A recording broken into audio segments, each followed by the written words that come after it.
Adam Carolla is back on the road. May 2nd and 3rd in Port Charlotte, Florida at Visani's Italian Steakhouse and Comedy Theater. Sunday, May 4th in Melbourne, Florida at the Melbourne Auditorium with Terrence K. Williams. And then the Ace Man jumps over to the Pacific Northwest May 30th and 31st at the Tacoma Comedy Club in Washington. Get tickets for these and other shows at adamcarolla.com. In solidarity with the blackouts affecting Spain and Portugal, he got blackout drunk last night. Adam Carolla. Yeah, get it on. Got to get on the church. We got to manage it. Get it on. Brad Williams in studio. Always great to see Brad. Going up against Jason Mayhem Miller and Bad Brad Williams on a pay-per-view. and here's how much I care about this man, okay? Because I just allowed him to do something that I do not allow anyone to do with me, to me, for me, ever. Really? Ever. So you got some new chairs since the last time I was in here. Oh, I get it. Chairs are a little high. Little high. I'm still a 4'4" man. Drink 4 for the first time I referenced my dwarfism. And Jason just comes over and goes, "No problem, man. I got you." And he lifts me up and puts me onto the chair. Now, I'm not that guy. I get it. If I go to a restaurant, I'm not looking around, walking up to strangers, going boost. Overhead. I'm not that guy. Overhead compartment. Airplane. Do it myself. Do it yourself. Throw down both armrests, jump on, reach down, grab my bag, and in one motion, ninja. Up there. All right. Now, look, there. I like it. Yeah. I like it. And your dad taught you that. This Darn right. Can do. But Yes. As a dude who's 6'2", I will help a shorter woman get her stuff just because I have an advantage and I'm there. Yes, and you're trying to get laid. I get it. I'm trying to get a blowjob. Is it different? You can still get the blowjob from me, Adam. Okay. I got questions. I still put out. It's fine. I got an interesting question for you, Brad. I have an It's answer. not even a question. It's just something that happened. So I had this thought. Okay. My young girlfriend was reading a story, Crystal, and she said, "Oh, she's reading now? She's getting so good." Yeah. Oh, she still uses her finger. Okay. But she's reading now. Oh, that's God bless her. fantastic. Man, Yeah. almost getting too old for you now. And her book popped up and hit her in the eye. Almost getting too old for you. So might have to move on, Adam. It is a Leonardo DiCaprio situation. You know what it is? It was a funny story. It's happened to us 2 times. I was in San Diego doing shows, and we're waiting in some diner, and there's some like 25-year-old hostess chick. Yeah. And my girlfriend went in first, and then she called me. It's like, "We're getting our table now." And then I went in, and I walked in, and the young hostess chick went, "Oh, we already sat your daughter." Nice. And then I paused, and I went, "Wait a second." And then I was like, "Wait a second." And then I realized it's the opposite of saying to a woman, "Congratulations on your pregnancy," and she's not pregnant. Yes. And she goes, "Oh."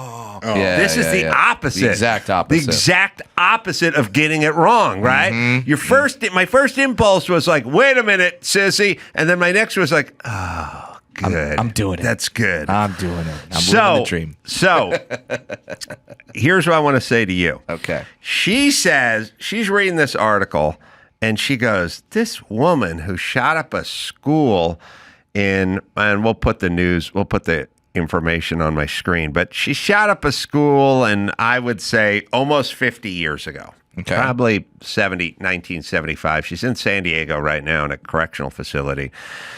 I think she shot up a school. I think she killed 13 kids. Her name is Brenda Spencer, and probably about 75. And so she's coming up for parole, 50 years, denied. Yes. Denied. And then my girlfriend said it's because she didn't like Mondays. Wait, she's wearing a Garfield shirt the whole time? Yeah, I was about to say, what? She's Does she also have 63, which doesn't really help me, but I'd still like the year she shot up the school. Has a craving for lasagna, apparently. Yes. But so it's just like Mondays. So I was like, she said she doesn't like Mondays. So that was her when she committed the crime. Yeah. The shooting was from 79. 2 dead. Sorry. That was Wait, where was the shooting in Dogtown? She's in San Diego now. Yeah, could have been. That was not as successful Bryan Adams song, The Shooting of 79. Yeah. No, it didn't. I got my first real six shooter. Bought it at the 5 and dime. Shot it at my classmates so my leg red. It was summer of 79. Yeah, didn't go up the charts. Quite All right. like summer of 69. So Still catchy. 2 dead, 9 injured. School shooter, 70s. Okay. And she's in San Bernardino. And I don't know. The shooting was probably in Southern California. Now, the reason I guessed it was earlier than It's a power mullet. 1979. Yeah, she started out Dogtown and ended up Bones Brigade. Yeah, that is. I would trust her to fix my All right. transmission. Let's not put up any more pictures because I find them distracting as I tell my story. 1000%. But I will say this, but I will take so she shot up the school in 79, which is weird because the song came out in 79, which seems weird, but they must have been on it. Mm-hmm. January 79, so the very beginning of 79, that makes sense. Elementary school in San Diego. She was just denied parole. Okay. But she said it's because she doesn't like Mondays. Right. Okay. There was a famous song by the Boomtown Rats that basically chronicled this shooter and why she did it. They wrote a song. I don't know, like, hey, Eddie Vedder, Jeremy spoke in class today. You're really late to the fucking party because the Boomtown Rats already wrote a song about somebody shooting somebody at school. And wait, there was a school shooting song before Jeremy. Yeah. Oh, I didn't know. By the Boomtown Rats. Boomtown Rats. I'm just picking up what you're putting down. This Bob Geldof, who was of the Boomtown Rats, jumped on it because the shooting was in January, wrote the song in February. Like, he hopped on this school shooting. Oh. Now, we can't play the whole song or whatever because of YouTube, but there's like, you'll know the song. Because there are no reasons. What reason do you need to be shown? Tell me why I don't like Mondays. Tell me why I don't like Mondays. Right. Wow. So then I said to my girlfriend, yeah, I don't like Mondays. There's a song about that that Bob Geldof wrote, but he also wrote, Do They Know It's Christmas Time at All? Those are his 2 songs. Wow. His 2 songs are about school shootings and bringing aid to Africa. Wow. That's a range. I mean, Bob Geldof's by far 2 biggest compositions in the song department are the school shooting from 79 and then Live Aid or whatever it was in 84. It's political commentary through the art of music. I know, but it's a lot of range. That is a lot of range. It's a Christmas thing. But then as I... Hey, Bob, we need you to step up for this whole Gaza thing. Something in between. Write a song. Is Bob still alive? Remake. Oh, Bob's still around. Right. He's still alive. And then I started thinking about it, but Do They Know It's Christmas Time is a bummer. Very much so. So in a weird way, it is in his wheelhouse because he basically writes this song about this chick who's just like, she didn't like Mondays, so she went in and started shooting people at school.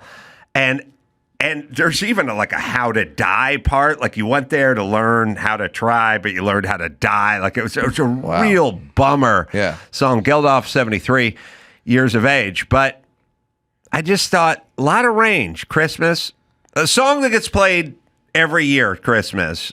And then the one about the chick that went on the shooting spree. So when she said she was denied parole because she didn't like Mondays, she was blaming the song for her parole. I'm trying to follow.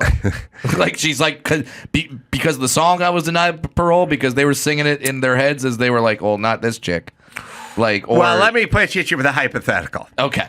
Gordon Lightfoot's The Wreck of the Edmund Fitzgerald. Do you think he wrote that before the boat sank or after the Edmund Fitzgerald sank? I'm just going to ask. I'm just asking. If he writes it before, I also want lottery numbers from this guy. That's right. I'm saying he wrote the song after she said, I don't like Because Monday. I wrote a song about Shedeur Sanders going in the 5th round 3 months ago. 3 months ago. Shedeur. Yeah, I'm not saying the big head means psychic abilities, but I did have that one correct. Yeah. Wow. So let's see. You got white ball. I did. You did. My goodness. Let's see. The That is principal. range on that guy. All right. So the Have those principal two and the songs? custodian were killed. 8 children and a police officer were injured. And then she must have been 14.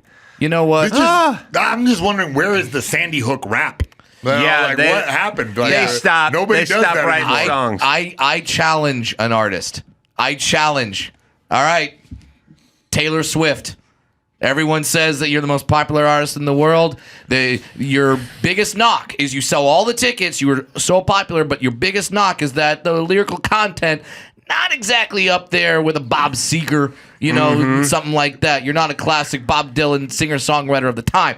So all I'm saying, this is your moment, Taylor. This is your moment. Pick Shedeur?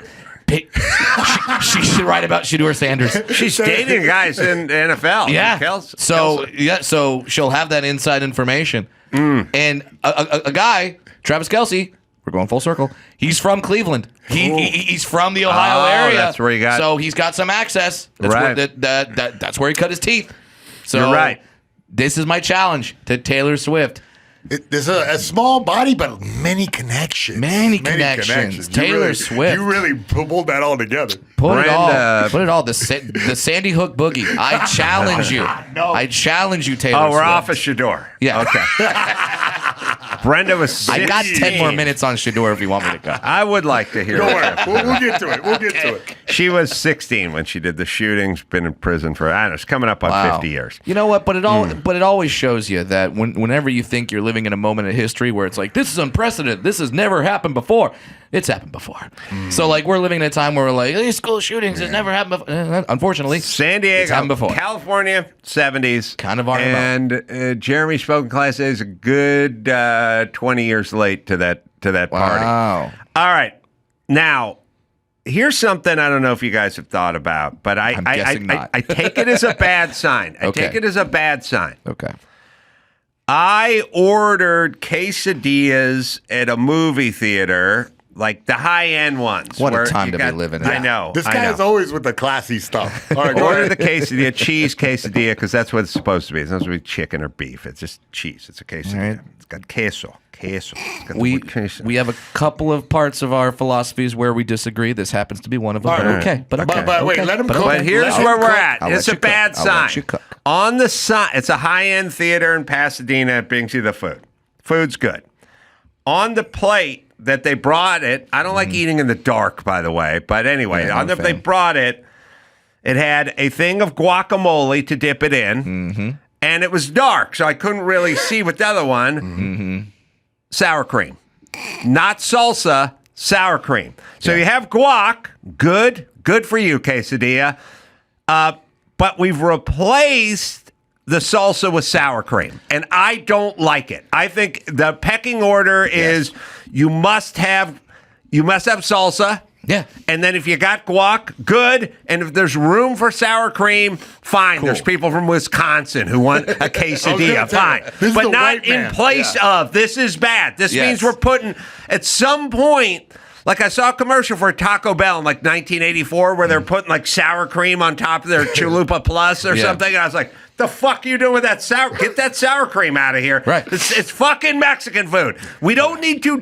Every sour cream has taken over. The taco salad is now 61% sour Yes, cream. It's, melting on it's top. the big ice cream scoop in the middle. Stop it with the ranch dressing and the Yes. pizza and all the dipping sauce with the pizza. We don't need ranch on.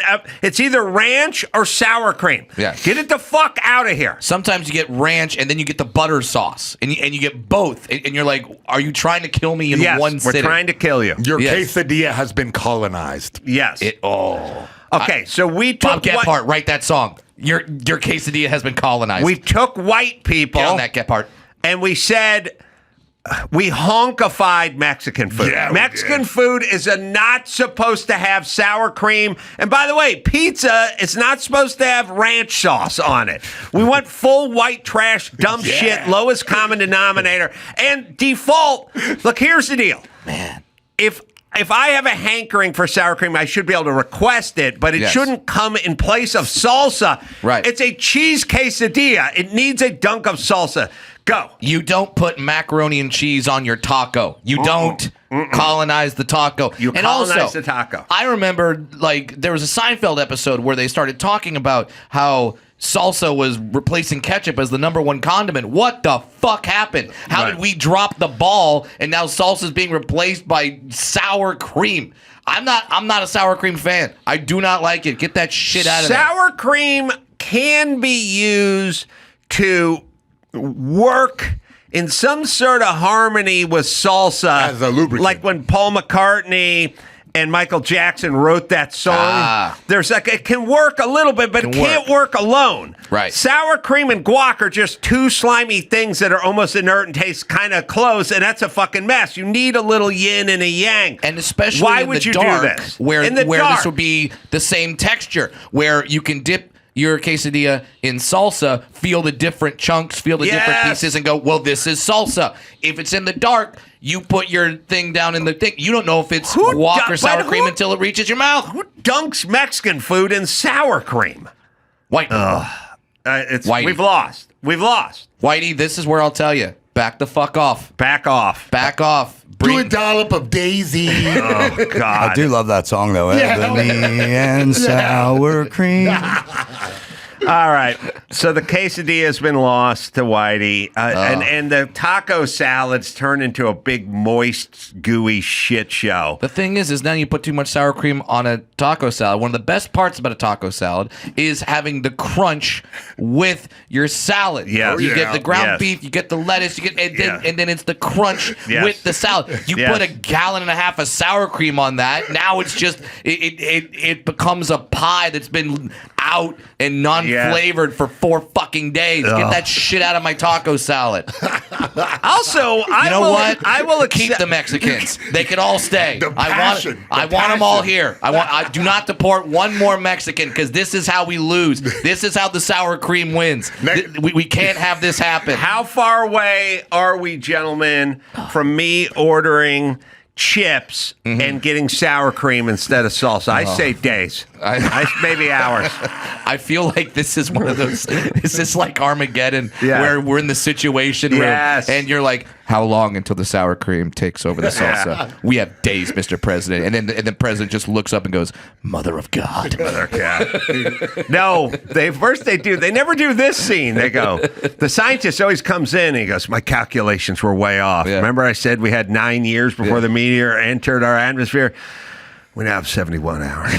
No one ever goes, hey, fuck up. Maybe you're wrong about this one, too. And maybe your slide rule's fucked up. No one ever questions the new one. You're off by 7 years.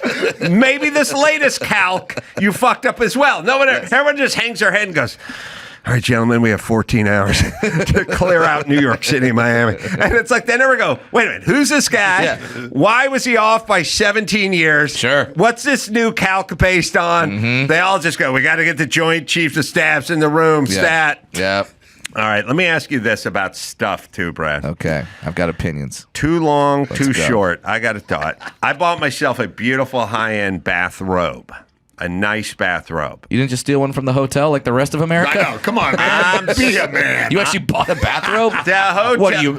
What are you buying K-cups tell too? No, he's you into just take it from the fancy fucking stuff, hotel. Brad. You do, listen, let him cook. You pay for shampoo? I just take the little. Oh, I mean, He's trying to teach you how to live the higher life. Okay? They're not little balls to me. They're really big balls of shampoo. Well, But I get listen. it. I get it. Okay. I do not wish your predicament on anyone except for when you're flying coach or using a bathrobe at a hotel, because I'm 6'2" with the arms like a condor, and I get in that medium sized thing for a fucking chick, and it cuts my fucking airwaves off. Like I can't breathe in it.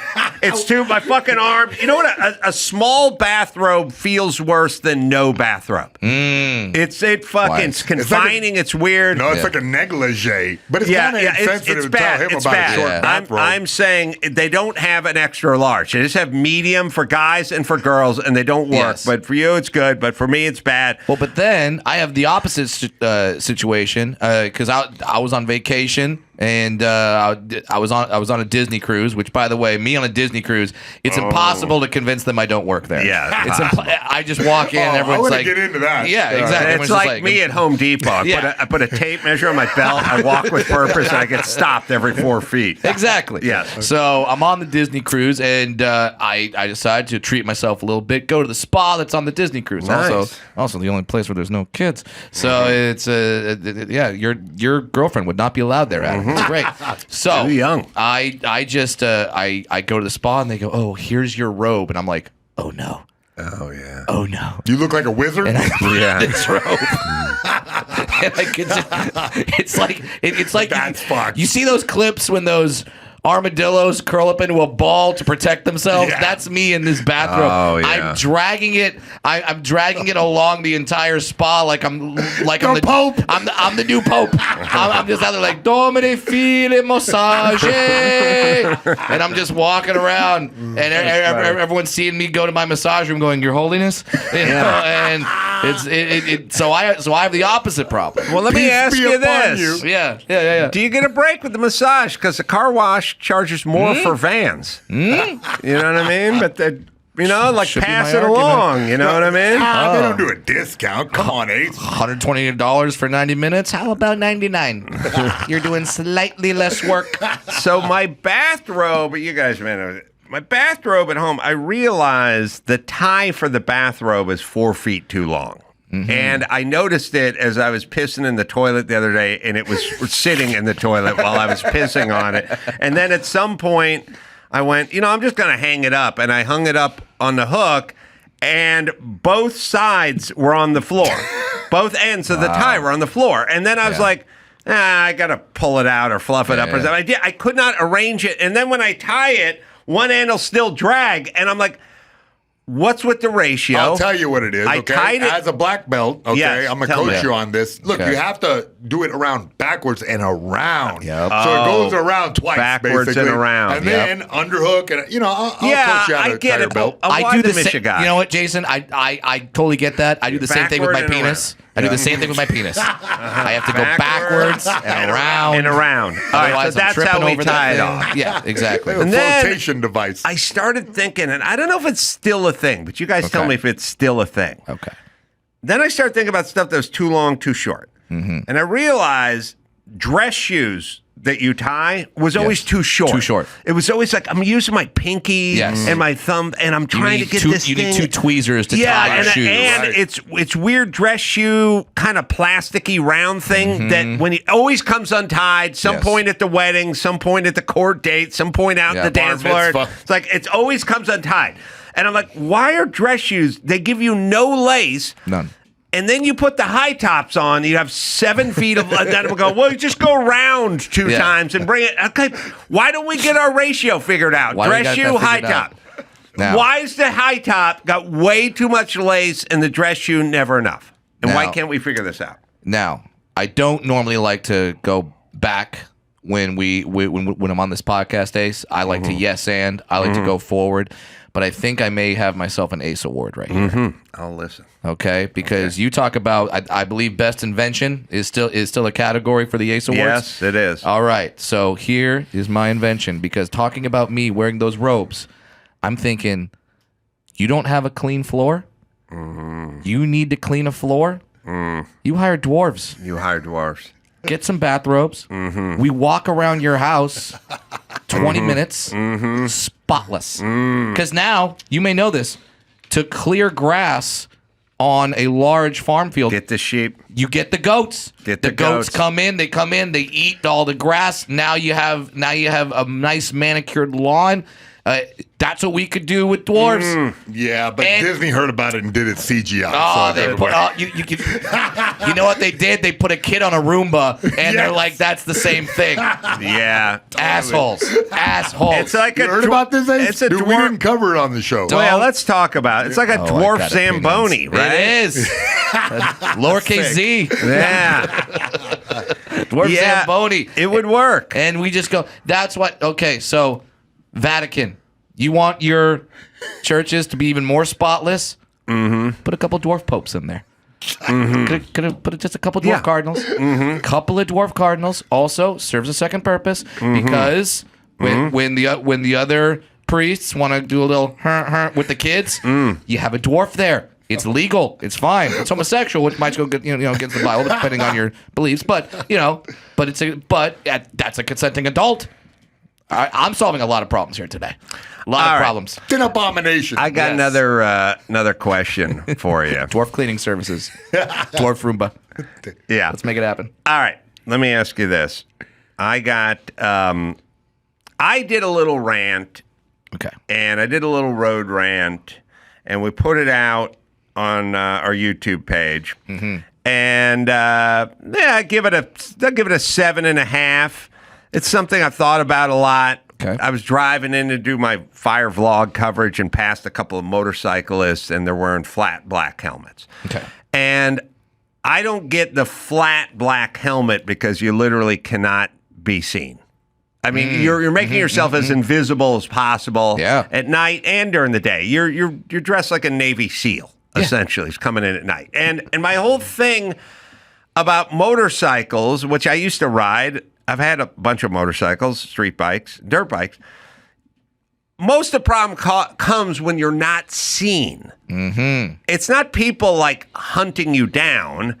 Well, I'll play you 30 seconds of it, and you'll. Oh, but there's always the sound part we have to think about. In front of us, the black motorcycle helmet. The guy in the lead has a flat black motorcycle helmet. Like, if you are part of the Navy SEALs and you're going in at night and you do not want to be seen, you would choose that shade for your helmet so that you could not be detected. Correct. Motorcyclists get killed all day, every day, because drivers don't see them and then cut them off or rear end them or what have you. Why are you making yourself invisible at night? That helmet is the highest point on that motorcycle. Yes, he has running lights and brake lights. Those are 11.5 inches off the ground.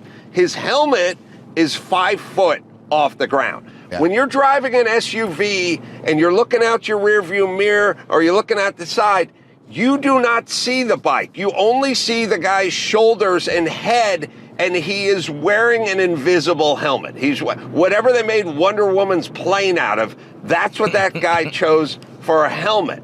Now, I know you're a tough guy and I know you're badass. Also, it gets hot here in SoCal. This guy's on the 101 in July, sitting in traffic. It's 114 degrees on the 101, and he has a flat black helmet that is literally cooking his brain. It's like wearing an invisible crock pot upon your head. All right. So crock pot editing, bro. The editing. Yeah, the crock pot would actually be better because it's silver. Yeah, at least you'd see it. Yeah. And listen, I'm telling you, I got a black lab. My black lab.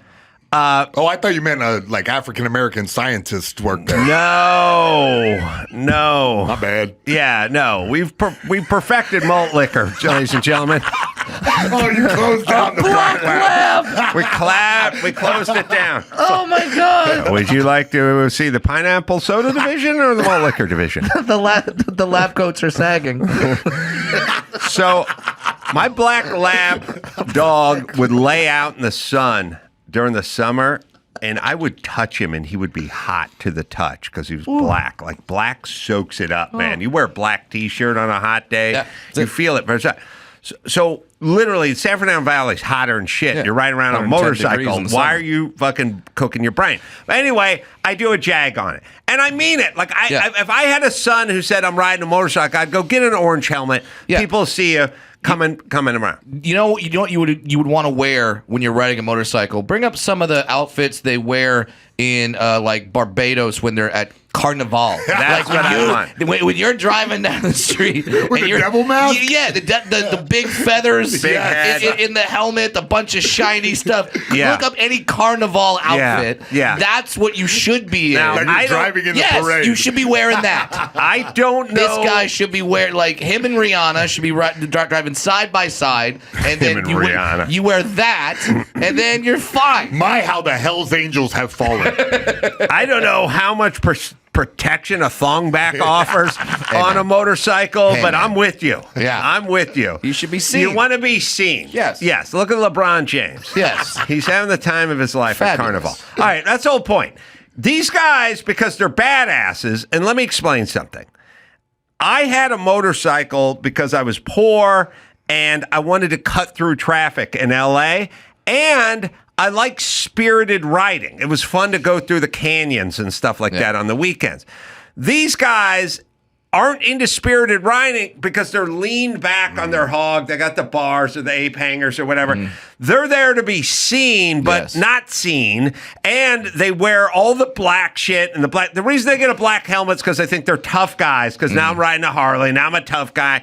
These guys wear black sweat jackets, black leather jackets, black helmets. Like, they're not going to be seen. And do not tell me that at least 10% of guys who are killed on a motorcycle are killed because they're all in black. It's a fucking night, and they're not being because seen. 100% of guys who die on motorcycles look cool. Yes. But you want to say something. And you're like, okay, well, I don't look badass. I want to look badass. The most badass person ever to ride a motorcycle was Evil goddamn Knievel. And he had a white jumpsuit. Red, white, and blue. Helmet. Could see him from outer space. And he was just going on a ramp. And we saw him when he didn't clear it and he bounced 72 times on the pavement. We saw that shit. Good enough for Evil. Good enough for you. That's the most badass person ever to hop on a hog. You think you're better than Evil Nobody. fucking Knievel? You're Bless not. his soul. Gandhi's You're not not. better than Evil Knievel. Yeah, look at that. Look at that. How would you miss Cape. that guy You down could the not road? miss the cape and the helmet. That's my whole point. So they're all dressed in black. It's not just him. 71% of people I see riding on a motorcycle have a flat black helmet. It's the highest thing off the ground. It's your best chance of being seen. It should be stainless steel with a polish on it. Yeah. It should be it should be a disco ball. You should wear a disco ball on your head. But you wear. All right, here's the comment. Anyway, the point is once I released this on our YouTube page, it got commentary, which I love. Because the bike guys get into it. They get into it. All right, Dawson, you want to read this? I like Adam, but this is one of the stupidest videos I've ever watched 30 seconds of. How do I get that 30 seconds back? Adam, do you not realize there are red lights in the back of motorcycles? All right, hold on. In the video, I said there are running lights, but they're low. Yep. They're very low to the ground. He didn't watch that 30 seconds. Oh, he didn't get to the next 30. All right, sorry. Go ahead, Dawson. Nobody's looking at the guy's head, no matter what color or texture the motorcycle All helmet right, is. pause. The whole point is we're not looking at his head, Exactly. but if there's something shiny behind us that's 5 feet off the ground, then we will notice it before we switch lanes. Yes. Yeah, the guy should be wearing a Daft Punk helmet. That's right. That's right. Just with lasers coming out of it. Exactly. You want to be seen. Yeah. That's the whole point. And you want to be seen for being a badass on your motorcycle. Be seen as a badass. Put these kind of outfits on, and then you'll be safe and you'll be good. Because it's that like you said, the lights on the back of the motorcycle are the size of those vanity plates at Disneyland with your kid's name on it. Right. When you That's buy, right. where's the Bobby plate? That's And how they're- big these lights are. They're very low to the ground, and people are driving full-size SUVs now, so they're up high off the ground. You You look out the rear window. The rear window on a Cadillac Escalade starts at about 4 foot. Brad, stand up. Okay.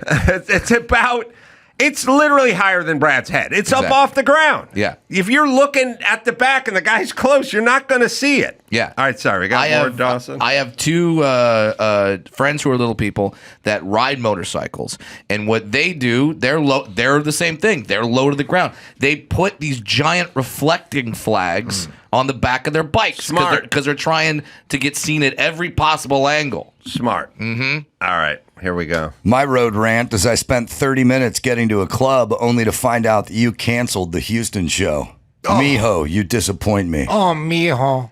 When I cancel a Houston show? What? That night? I never canceled a day of show.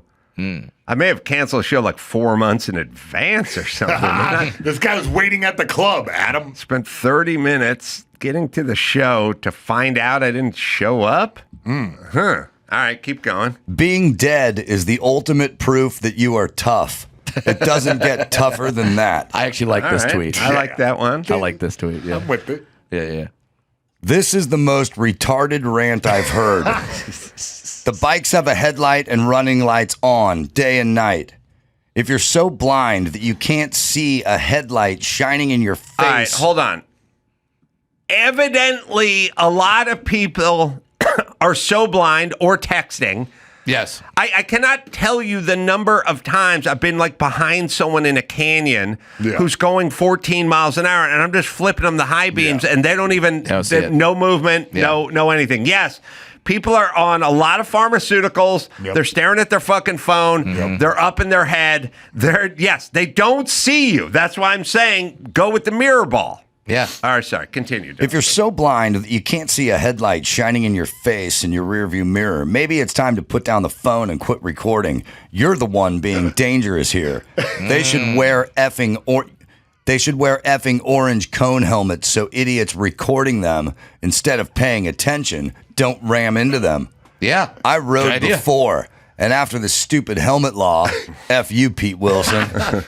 And rode with the biggest. Hold on, former governor Pete Wilson. Go ahead. And rode with the biggest MC in the world without an issue while wearing a black helmet. Maybe cars should all be painted pink, yellow, and orange. Also, dude. Yeah, you don't want to piss off the club, Adam. Well, here's the thing.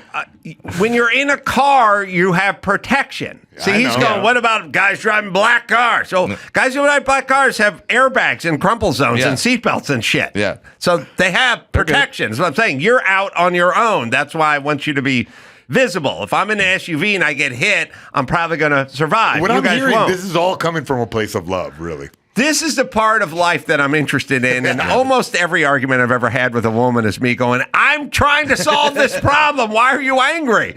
But I'm saying where somebody ordered for me or whatever when I moved to Malibu. I said, let's go sea kayaking. I told someone to order like 3 life vests. Yeah. They're all navy blue. They blend in perfectly with the ocean. If I ever you fall off, T-boned and end up in the drink, I'll never be found. Yeah. Why are you making life preservers the same color as the water? They always do that thing, too. The helicopter. We're trying to spot him. We can't spot him. Yeah. The water's rough. We can't spot him. Well, if it was orange, maybe you could spot him. But if it's the exact same color of the sea, and when I say sea, I mean it both ways, a sea of sea. Well, then no, you couldn't spot the person. It goes against the point of the life vest. Why do we have the color orange? Why does Caltrans wear orange vests? So you don't run them over. We don't run them over. Yeah. What if I just went, we're going flat black? Yeah. The flat black Caltrans. Well, are you running for Secretary of Transportation? Yes, I want flat black. Let's get rid of these orange cones. Let's make them flat black as well. Everything's stylish. Everything should be flat black. Yeah, the guy in the comment was like, we should just ride with orange cone on the head. That's a better idea. It is. You would see it. Circle. And now they have the flat black helmets. I've seen some of them, and they put like fake neon mohawks on them. Oh, yeah. There you go. You could have your cake and eat it too. There, have your flat black helmet, but then have random mohawks and go and be driving down the road like the freaking Legion of Doom from wrestlers from the 90s. I say go full pyrotechnics. Yeah, right out the have head. sparklers. Why not? All right, we have another comment. I just came to say that when I saw this in my feed, I thought it said road pants, and that made me laugh. I was hooked. What the fuck are road pants? It's only a 3-minute video. It must be a bit or a clip. You're in the car talking. I get it. That's cool. But Road Pants was a better title. Hey, everybody, weed is legal. I know. That's that one. Some internet comment etiquette right there. Road Pants, man. Oh, that's fantastic. Yeah. Man, All right, we out of We got two more. Oh, two more insulting. Next up. I like it. Oh. Racist. Okay, that's good. I like that one. I like it took only 5 minutes for that one to come in. Two questions. One, who is it racist against in the negative? And then two, who then is it building up on the opposite side in the positive? Well, when look, you bro. when you answer that question, then I'll be on your side. Yeah, you should know it's disadvantaged flat black community. Oh yeah, it's the flat black community. All right. I just Last thought one. Last one. I just thought flat blacks are female women with Oh, no. no A-cup. titties. Whoa, A-cup. whoa. Yeah, female no titties. Unwatchable. Shut the fuck up. Helmets doesn't matter. That's why we have lights, Mr. Know-It-All. Left-hand turners are the number one cause of bike deaths.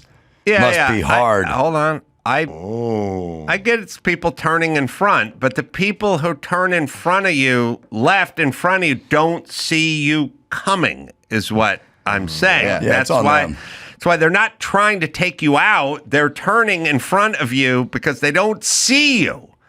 So I'm just trying to come up with ways to be more seen. Maybe it's 10%, maybe it's 18%, but I feel like an orange helmet would help in terms of turning in front of you. But then I wouldn't look cool when I'm splattered all over the pavement. That's right. Yeah. Well, must be hard when reality doesn't match your preconceived arguments. And by the way, Preconceived this one. if the bike community wants to come after me, all right, you'll be a badass when you're kicking the shit out of a midget in front of your clubhouse. Everyone's gonna be like, Yeah. "Wow, they're really tough." I don't feel like. Look, Come after let's Mayhem go. if you Let's wanna go to the prove extreme. something. Let's go to the extreme. Let's go to the extreme. Yeah. Somebody invented a device many years ago called a flare gun, so that people could be found at sea. Yes. Right. Yes. But they didn't give them a swatch of black velvet to hold up. Yes. Right? Yes. Because that wouldn't be effective. But it's a gun that shoots fire. The flare that they fire It's high. it's high and it's like it's fire. It's bright. It's not like, well, we put a black flare in there so you'll look cooler. Right. So, No. right. We filled it full of Duvetine shavings and fired it at the sun. All right. So higher up and more. Duvetine Shavings was taken in the third round of the NFL draft this year. Duvetine Shavings. He's a corner. He's got speed. He's got good quick twitch. Shut down. Duvetine Shavings. Duvetine. Good pick. Good pick. All right. So I'm just saying it's a percentage thing, and you're more likely to be seen with an orange helmet versus a flat black helmet. That's all. It seems logical. I know it angered people. Wait, what was the guy in the 70s or 60s that made everyone get a seatbelt? That's Ralph Nader. You're Yeah. turning into Nader these days. Yeah. I love it. Hold on. Nader, please. Drafted first overall. Shut down corner. Yeah, it's always, I'm interested in people that have to take the time Yes. to settle the hash of Yes. people that are making short form jokes, but Yes. also happen to be correct. It's a funny thing to take to the keyboard. Too, you know what I mean? I am outraged, and now I'm Get going him, to write this. YouTube. Get him. That, and what's funny to me is if you know anything about YouTube algorithms, Yeah, bud. they're only helping you. Yes. Because Yes. they are Get after it, engaging. Ace. Get and after now, it. Piss them all off. yeah, exactly. So hey, throw more comments your way. You'll just Oh, shit. We drive just the gave traffic. away the rage bait. Yeah. I don't know. Here's Shucks. one more thing. I don't know if you guys know about it or not. Okay. That's interesting. All right, I got this one. All right. I was reading, they were doing the Star Spangled Banner for the hockey game or something. And I was reading it up there. Mm-hmm. And then there's that part that goes, say, does that Star Spangled Banner yet wave? Mm-hmm. Or the land of the rain? I'm like, or. Now, I'm not an educated guy. Yeah. I didn't do a lot of reading. But I'm like, or. He's saying or, but he's saying it kind of weird. It's Yeah, like over O here. apostrophe ER. Right. It doesn't mean either or. Right. It's not that. It's like But or. but it was land like of the free. it was kitschy back then. You know how we, say gonna. It Yeah. was one of those things where like they didn't say over. Right. It was down a folksy way to sing it. Yeah. Okay. This brings me back to a couple things. Mm-hmm. we always go, what are we teaching in school? And then my school, I learned to make Pillsbury popovers, Parmesan Pillsbury popovers, like the least nutritious thing ever, like junk. I wasted my time. Ceramics class, sewing class, a bunch of shit. And they go, why are we teaching these kids how to balance their checkbook or how to apply for a loan or what compounded interest means? Mm-hmm. How about just one Tuesday? I'm not going to say Monday because I don't like Mondays. One Tuesday in the 7th grade, we just dedicate to this song. Mm-hmm. So everyone won't fuck it up. God forbid one of you becomes a famous singer and has to do the King's game and fucks that up. Yep. You know what I mean? Now we kind of lay it down, or the land means over, not or. You know what I mean? Like, let's just, it's not embarrassing. Like at some point, you get on some morning radio show, you become the whipping boy, and they go, hey, Gary the whipping boy, do the Star Spangled Banner. The guy fucks it up 10 ways to Sunday, right? Yeah. Right? It's embarrassing. They laugh at it. How about just, it's the national anthem. How about 7th grade, first day, homeroom? We're just going to dedicate an hour just knock it out. We're just going to knock it out. I went to military school. I already went through it. You did? Oh, you went through it. Yeah. So I didn't go through it. I didn't know I didn't know or was above until I was 60. I waited until I was 60. There's a video, I believe it might be Florida Panthers, but they're doing the national anthem with kazoos. Or I don't know if it's kazoos or it's harmonicas, and I think it's harmonicas, and it's before a National Hockey League playoff game. So you have everyone on the ice is probably not American, except for Keith Tkachuk and then or Matthew Tkachuk, this kid. Yeah. And then so you got Matthew Tkachuk, he's American, but no one else is American. We're doing the national anthem with. We have the LA Kings harmonica national anthem. Yeah. So they do the harmonica national anthem, and then you're just like, wow, you want to be respectful while you're hearing. It's like it was kazoos. Yeah, kazoo and harmonica is different though. Yeah, it was okay. Here's Hold the Kings. on, I'm gonna go with yes. Oh, it's harmonica. Oh, not good. The senior center. It's okay. K-Town goes up. I'm glad the crowd is singing, or else it would just be dog shit. And I'm glad that they get to do that, but that's like something you do in the park, not before an LA Kings game. It's novel. I don't like it. We it's need un-American. rooftop Koreans to stop this. That's right. They put into this immediately. So, all right, I agree. I don't like no novelty. Get the words down. Everyone learns home. Frickin' sing it. They learn it in their home class, home period, and they learn it in the 7th grade. Just one day, first day, that's it, homework. Yeah, so you don't have that kid over the land of the free. Yeah. Yeah, or me going, or the land, and I'm like, or. Wait, I didn't really have a choice here. You could have or the land or the free. Right. Just can't have both. Can't have both. All right, so there was that. And then the last thing, before we get into some news here. Tell me if you guys have experienced this, and I think it's an issue. I think it's a real issue. And I'm not trying to break it down along gender lines here. Okay. The purse is not the friend of the woman. And I'll tell you why. I'll tell you why. The purse, so here's what the purse does. It hides stuff from you. It hides your stuff from you.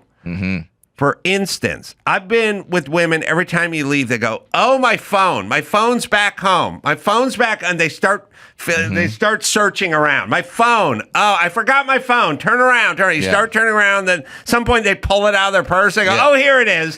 Here it is.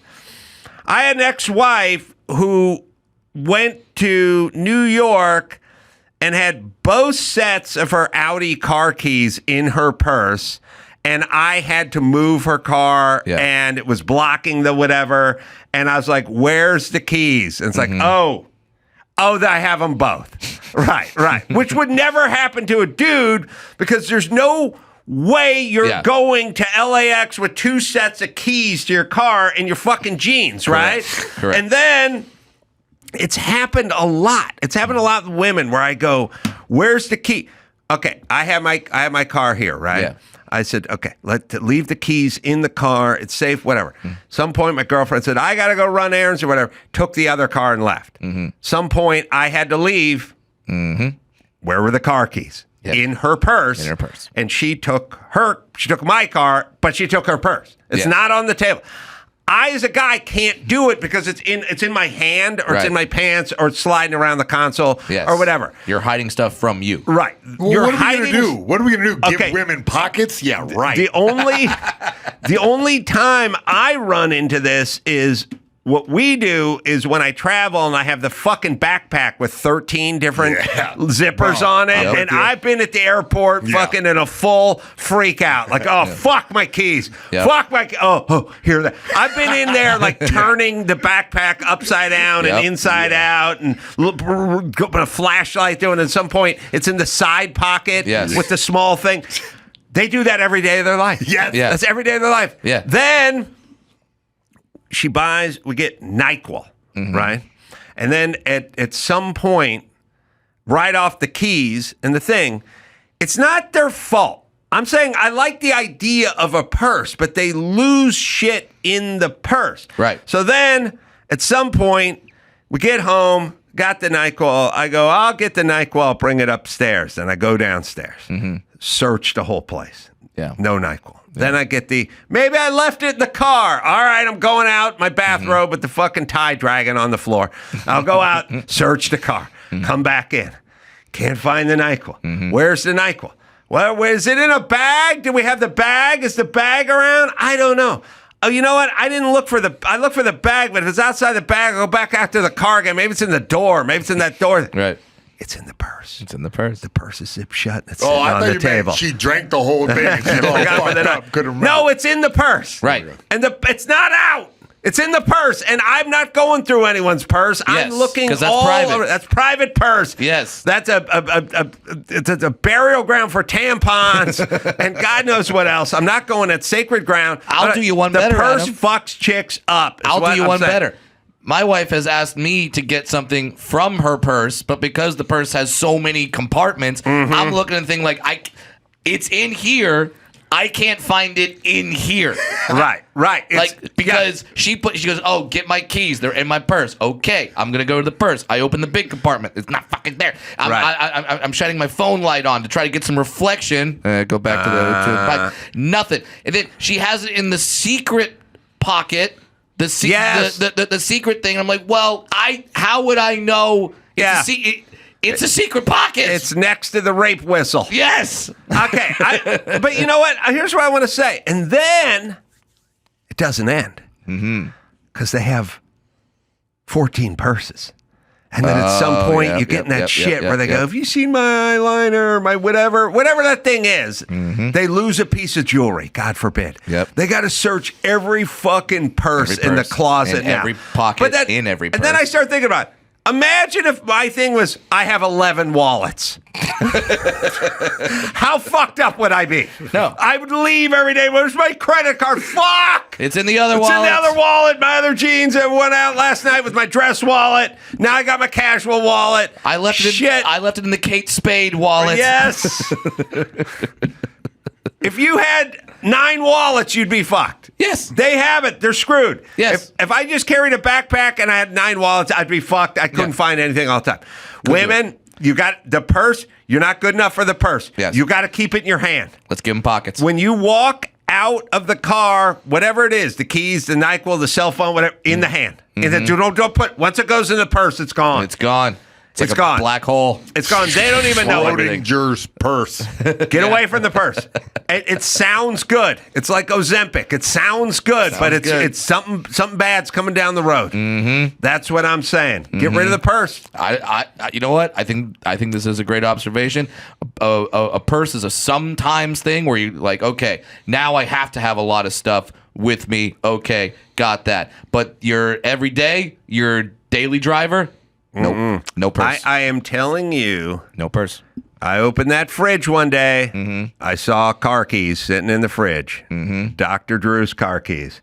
Smart. Did not want to forget the refrigerated serum that he had in there to not forget about. Yep. That's the opposite of a purse. Yeah, I Yes. was going to tell you, sorry I'm late today. I couldn't find my keys. They were in the freezer. Yeah. No, that's but see, the opposite. And see, my dad taught me a lot of great life lessons. Mm-hmm. One of them, around my house, every now and then you would see just a big cantaloupe in the middle of the floor.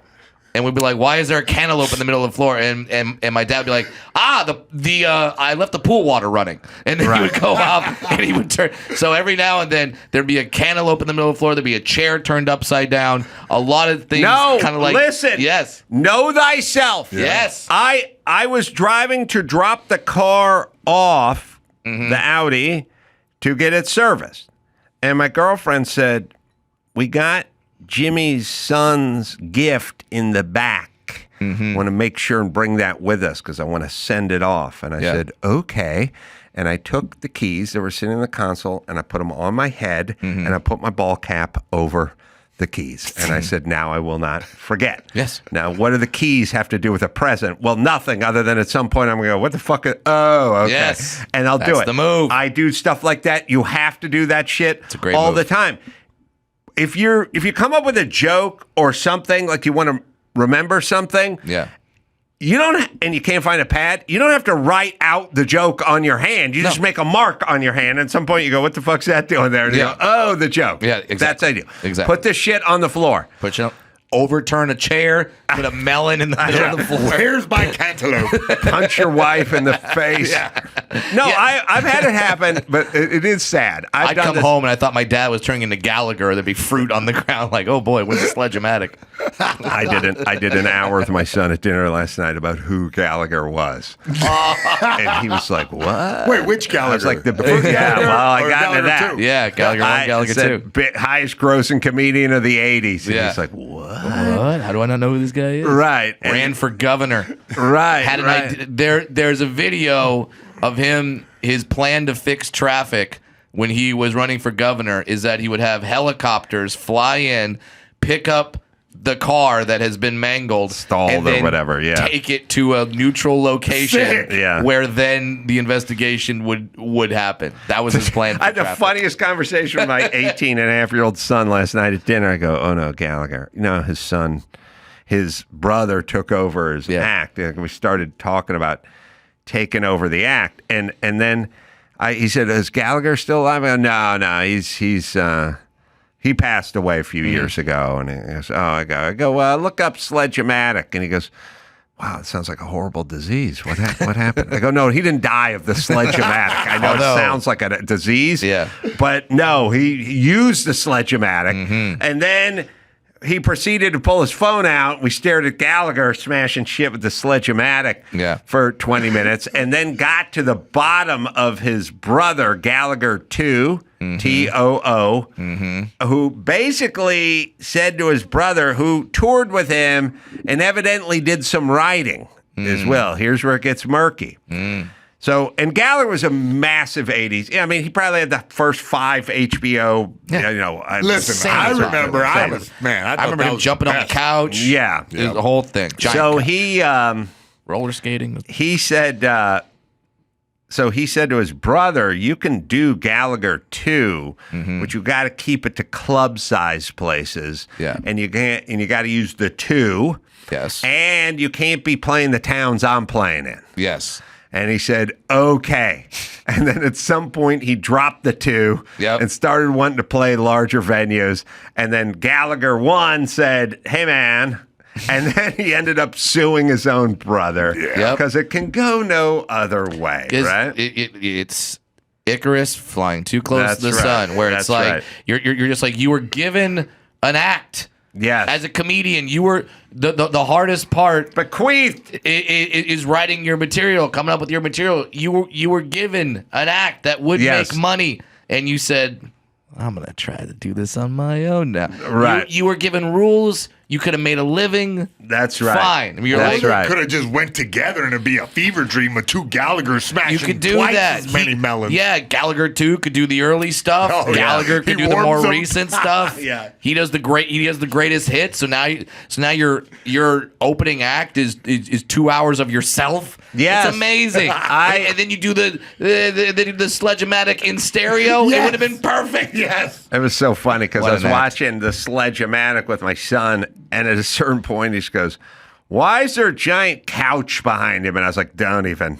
That's It's a whole thing. That's another dinner. It's a whole Let's thing. just stick to the Sledge-O-Matic." Gallagher had some of the smartest bits ever, and Yes. yet he was so popular for just smashing fruit with a I hammer. did. I said he did No, he's funny, multifaceted. cutting, Yeah, yeah. political, Carlin-esque Yeah. Smart guy. commentary, Yeah. but yet just known as the guy who smashes the Well, no, gourds. because Amazing. that's what pulled the dummies in. But he had, you know what I mean? And then he made him You think. had to have something kitschy. You know, you Yeah. gotta have a hook. Carolla.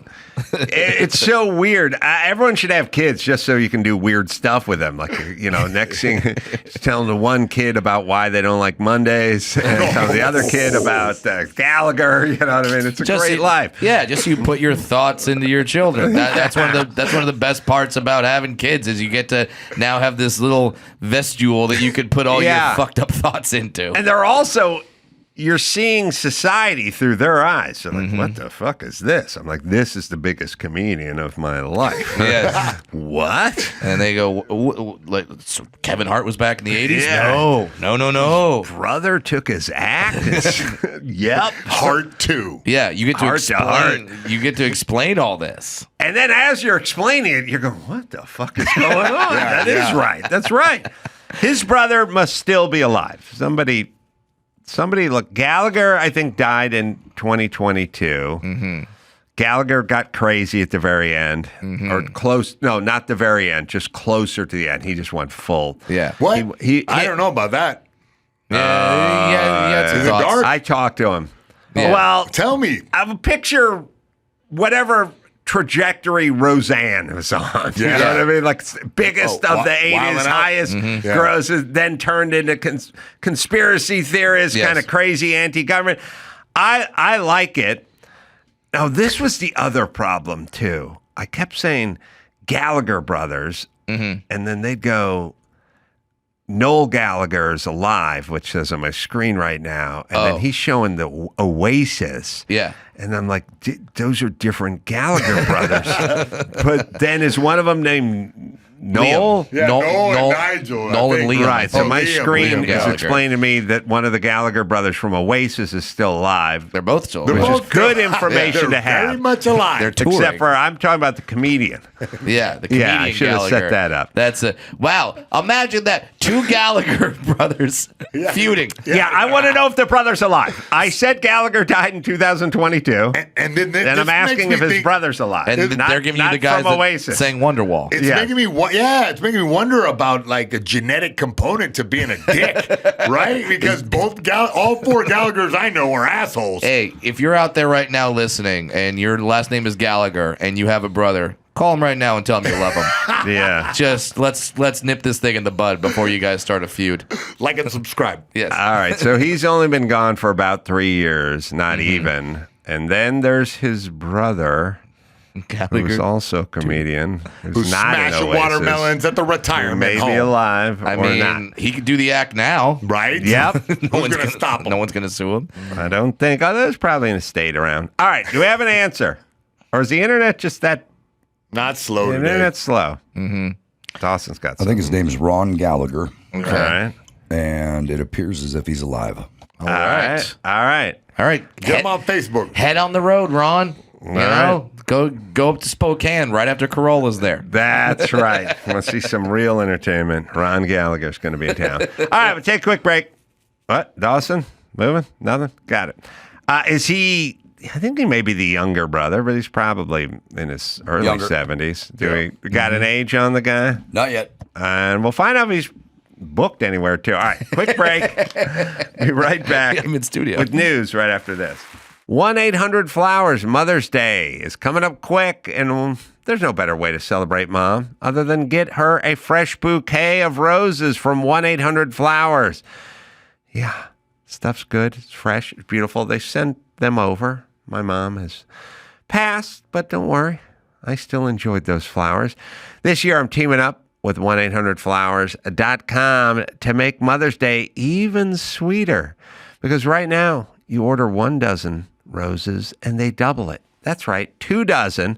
They'll add another dozen absolutely free. The roses from 1-800-Flowers are picked at their peak, cared for every step of the way, and shipped fresh to ensure high quality and long-lasting beauty.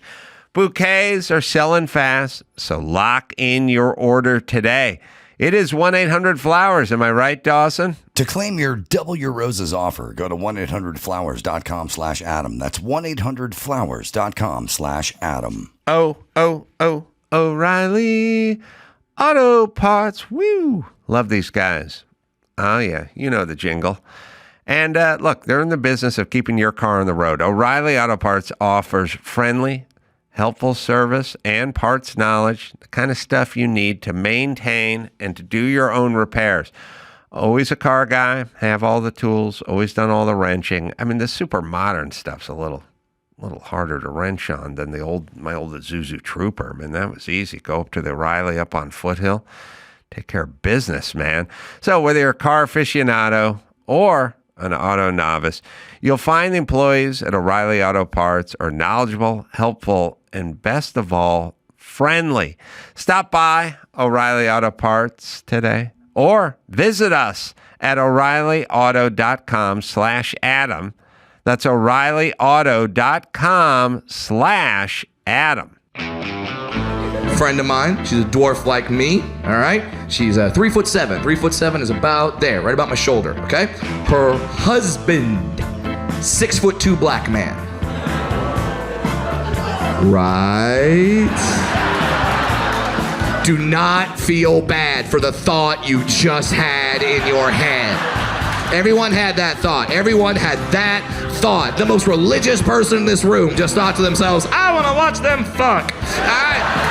Brad Williams is on the Adam Carolla Show. Brad's got a lot of dates. Very funny stand-up. Out here in SoCal, basically, Riverside, Anaheim, Thousand Oaks. Mm-hmm. You go to bradwilliamscomedy.com and you see those dates. Play in the theaters now, Adam. Love it. We're in the theaters. We're not saying I'm not going back to the clubs at some point. I'm not that delusional. But for right now, I'm playing the theaters. I'm going to make that money while I can. So much easier. Bro. So much easier. Mm-hmm.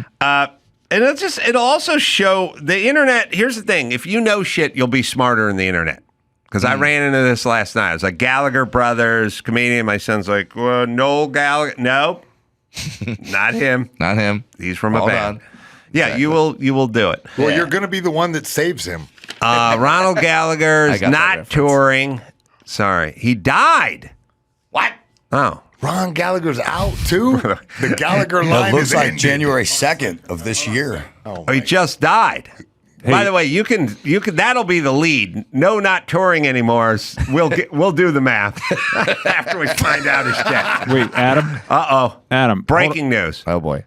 Adam, I don't know if we can verify this source. I swear to God, I'm looking at the internet right now because there's literally a brother, Ronald Gallagher, who is a priest who died on the same day. That might be the obituary that they're talking about because this Gallagher brother has very little of a digital footprint, so to speak. We can't find anything about this guy anyway. I believe he looks like Gallagher. I mean, and that'll help. At least when he was touring as Gallagher too, he did. Yeah. Yeah, you're saying he faked his own death? All right. All right. So he may or may not be bookable. Yeah, it doesn't. It appears that Ron Gallagher doesn't have his brother does not have a Wikipedia page. That's fine. Check his LinkedIn. Yeah, the guy who looks like Andy Griffith when he's 81 is not the Gallagher that we're thinking about. Common name. All right, what do you got, Mayhem? All right, first up, an Australian family is in disbelief after a stranger allegedly snuck into their home half a dozen times and used their swimming pool without permission. I'm a fan. We got some footage here. Nice. Yeah, apparently he would just, there we go. Authorities are investigating a series of bizarre break-ins in New Farm after a stranger snuck into a family swimming pool. Yeah, just the paddle pincher caught on camera half a dozen times, but the family has no idea who he is. A quick peek before popping into the pool. It just feels a little bit entitled. But this is no regular post-workout dip. This is not this man's house, nor his pool. But he's certainly treating it like it is. Making Hold on a himself at second. home. I like that he's doing laps the short way. That's how I do laps. He's not going to Adam. get a big workout. Yeah. That's all a lap to All me. right. Yeah, it's pretty generous to call this a pool. It's a glorified koi pond. That's a lap pool, and it's not even really a lap pool. But all right, he's in the pool. But this is no regular post-workout dip. This is not this man's house, nor his pool. But he's certainly treating it like it is, making himself at home in Holly Stevens' backyard at least 5 times since January. Essentially open up the back gate, look inside the house, and then check no one's home, jump in the pool. So we've come to the conclusion he's obviously scoping out the property whilst we're just make sure no one's home. The sneaky swimmer even taking off his shoes at the front door of the new farm home before loosening out his limbs in luxury. He's like sweaty, has sneakers on and is running.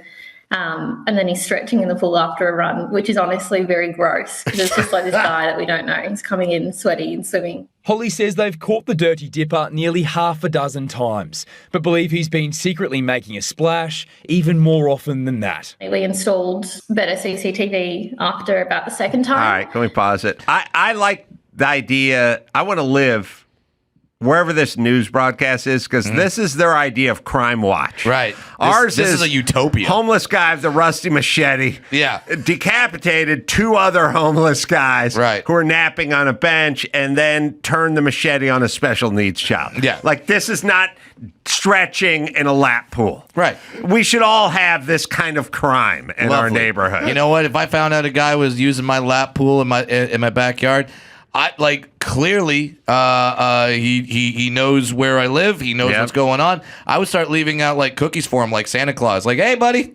Yeah. I'm glad they didn't have a hot tub. They'd catch me throwing a beat. Yeah, I would adhere myself to this man. I would start being friendly to him because he doesn't mind coming to my backyard when I'm not home. He's not robbing the house. It's like a little bit of a neighborhood watch situation going on. And listen, I used to do this. I've told you that. I did it in my neighbor's pool almost on a nightly basis. So I cannot find quarrel with this guy because I engaged in this behavior myself. I slept in a garage. It was 110 degrees. I had no air conditioning. It was the dog days of summer. I work construction, and I would climb over that fence and dip myself in that pool every night. I didn't wear trunks either, but I did it like 3. I didn't do it when I went to bed. I would go to bed at like 11 o'clock, and then somewhere around 3:30 in the morning, I'd wake up covered in my own sweat and go, oh, God, I got to cool down. And that's when I'd get in my sent neighbor's. you there, Yeah, I'd get in my neighbor's pool. Plot twist, that's his family used to live at that house, so that's why he feels so comfy. And by the way, he doesn't look bad in his trunks. You know, I gotta say. Good looking dude. All right, this is not a real crime issue, and I did it, so I'm fine. And that's not much of a pool. Good day, So she needs to Australia. get over yourself. Yeah. Right. Yeah. All right, next up, we got Jay Leno says he made a mistake letting Jimmy Kimmel humiliate him on a show. I don't know if we could find the clip, but there's in 2010, Kimmel made an appearance on Leno's show and called him out on his decision. You know, kind of made a joke. No? I didn't. All right, it's fine. He said, when he asked what the greatest pranks that he ever pulled, Kimmel said, I told the guy that 5 years from now I'm going to give you my show. And then when 5 years came, I gave it to him and then took it back almost instantly. So he kind of took shots at the whole Coco situation, and Conan didn't get the show. And Leno is saying that he humiliated me on my own show. I let it happen, and I didn't edit it. It was my mistake. I trusted somebody. I went, I made a mistake. And okay, I should pay the price. I really wish I could do a Jay Leno. And it's fine. It's really fine. I mean, I could have edited it out of the show. I don't know. That was my attempt. Sorry, guys. That was closer to Gilbert Godfrey. Yeah. I see what I'm saying? That was Iago from I will Aladdin. say it is top 10 in the 185 division of the UFC in terms of impressions of Leno. right. But just generally, no. Sure. But I will, look, I remember I was with Kimmel when all this beef was going down. The problem was, okay, somehow, oh God, it was a weird time. You were either Team Leno or Team Letterman. back in the day. I remember. Yep. I like that we'd need a picture of both of them. What do those two gents look like again? You can get rid of the picture. We don't need pictures. I mean, you can find the clip, which we could have found, maybe, but we don't need the picture of the two. All right, so listen. We don't need it. We don't need it. Everyone knows what I look like. No, you can't talk. You got to go. That's demons. You got demons. Yeah. So Howard Stern loved Letterman, and then he hated Leno, and then Jimmy loved Howard Stern, so they were Team Letterman. Letterman is a dick, by the way, and Leno's nice, but I did prefer the comedic stylings of Letterman over Leno, but I didn't know why we had to do a Hatfields and the McCoys here. They're both just guys who get $30 million a year to do late night. You just moved to America, bro? We argue about everything. I know. And so it was. So when we started with Kimmel, it was like, fuck Leno. And I'm like, I know Leno. He's always nice. He doesn't seem to care about this or that. I don't think he has it out for you or for Letterman or forever. No. Now, there's things in books and things portrayed in late night, docudramas and things like that may suggest otherwise. But Letterman is no angel either. Sure. And so basically all I'm saying is we're all adults. We all make a lot of money. Yeah. We all do comedy. We're living the dream. Why are we getting caught up in this? I don't get it. I'm 1,000% with you, and I would say that this harkens back to my high school days when it was NSYNC or Backstreet Boys. You cannot be a fan of both. Really? You had to pick a side, and you wished Justin. You wished death upon the other side. I was a BSB guy myself. We're mortal enemies. Yeah, so now we have to hate each other. No, you seem like an all right guy. I don't have to hate you because of your NSYNC links. You're a Timberlake guy now. Fine. Bye. Yeah, exactly. But listen, when people do that with Ford versus Chevy. Yeah. Like they're iconic American brands. They both make a hell of a pickup truck. They make a great full-size pickup truck. I don't need a bumper sticker of Calvin pissing on the Chevy bow tie. It's like they're guys who drive Chevys. They're American V8s. They're nice trucks, and Ford makes a nice truck too. Totally fine. Army-Navy game. Don't need you guys fighting. We're on the same team. Yes. We're all fighting for the flag. Yes. So I don't get the feuds. I'm American, man. I like to argue. I like to hate the other side. Sorry, that's just how I am. All that being said, if you support Peter Dinklage, death to you. Yeah. Death to you. Let's start. See, I'm on your team. Let's start a I will feud. smash that guy. Me and Dinklage. If I see you Dinklage in the street, you better turn around. That's right. Get your security too. You can only be a fan of one of us. Yep. Dinklage is Williams. Dinklage is weird. I was thinking about it. It's an unfortunate name for a short guy, Yeah. Dinklage. What? Dink. But also for an actor, Gene Hackman was a bad name because you go, that guy's a hack. Like Hackman sounds like He's you're like, making fun yes, of. I am. He's a horrible actor. Yeah, Hackman. Yeah. Fucking couldn't act his way out of a paper bag, and there's a little buddy Dinklage with him. Dude, it does sound like a denigrating term, like like he's you call him a dink. Yeah, he's dinky. Racist against dwarves. Dinky in the brain. All right, sorry. We have Graham Bessinger sitting down with Leno. Oh, great. That stuff I remember. Yeah, everybody makes a big deal. When Kimmel came on my show and humiliated me in my own show, I let it happen. I didn't edit it.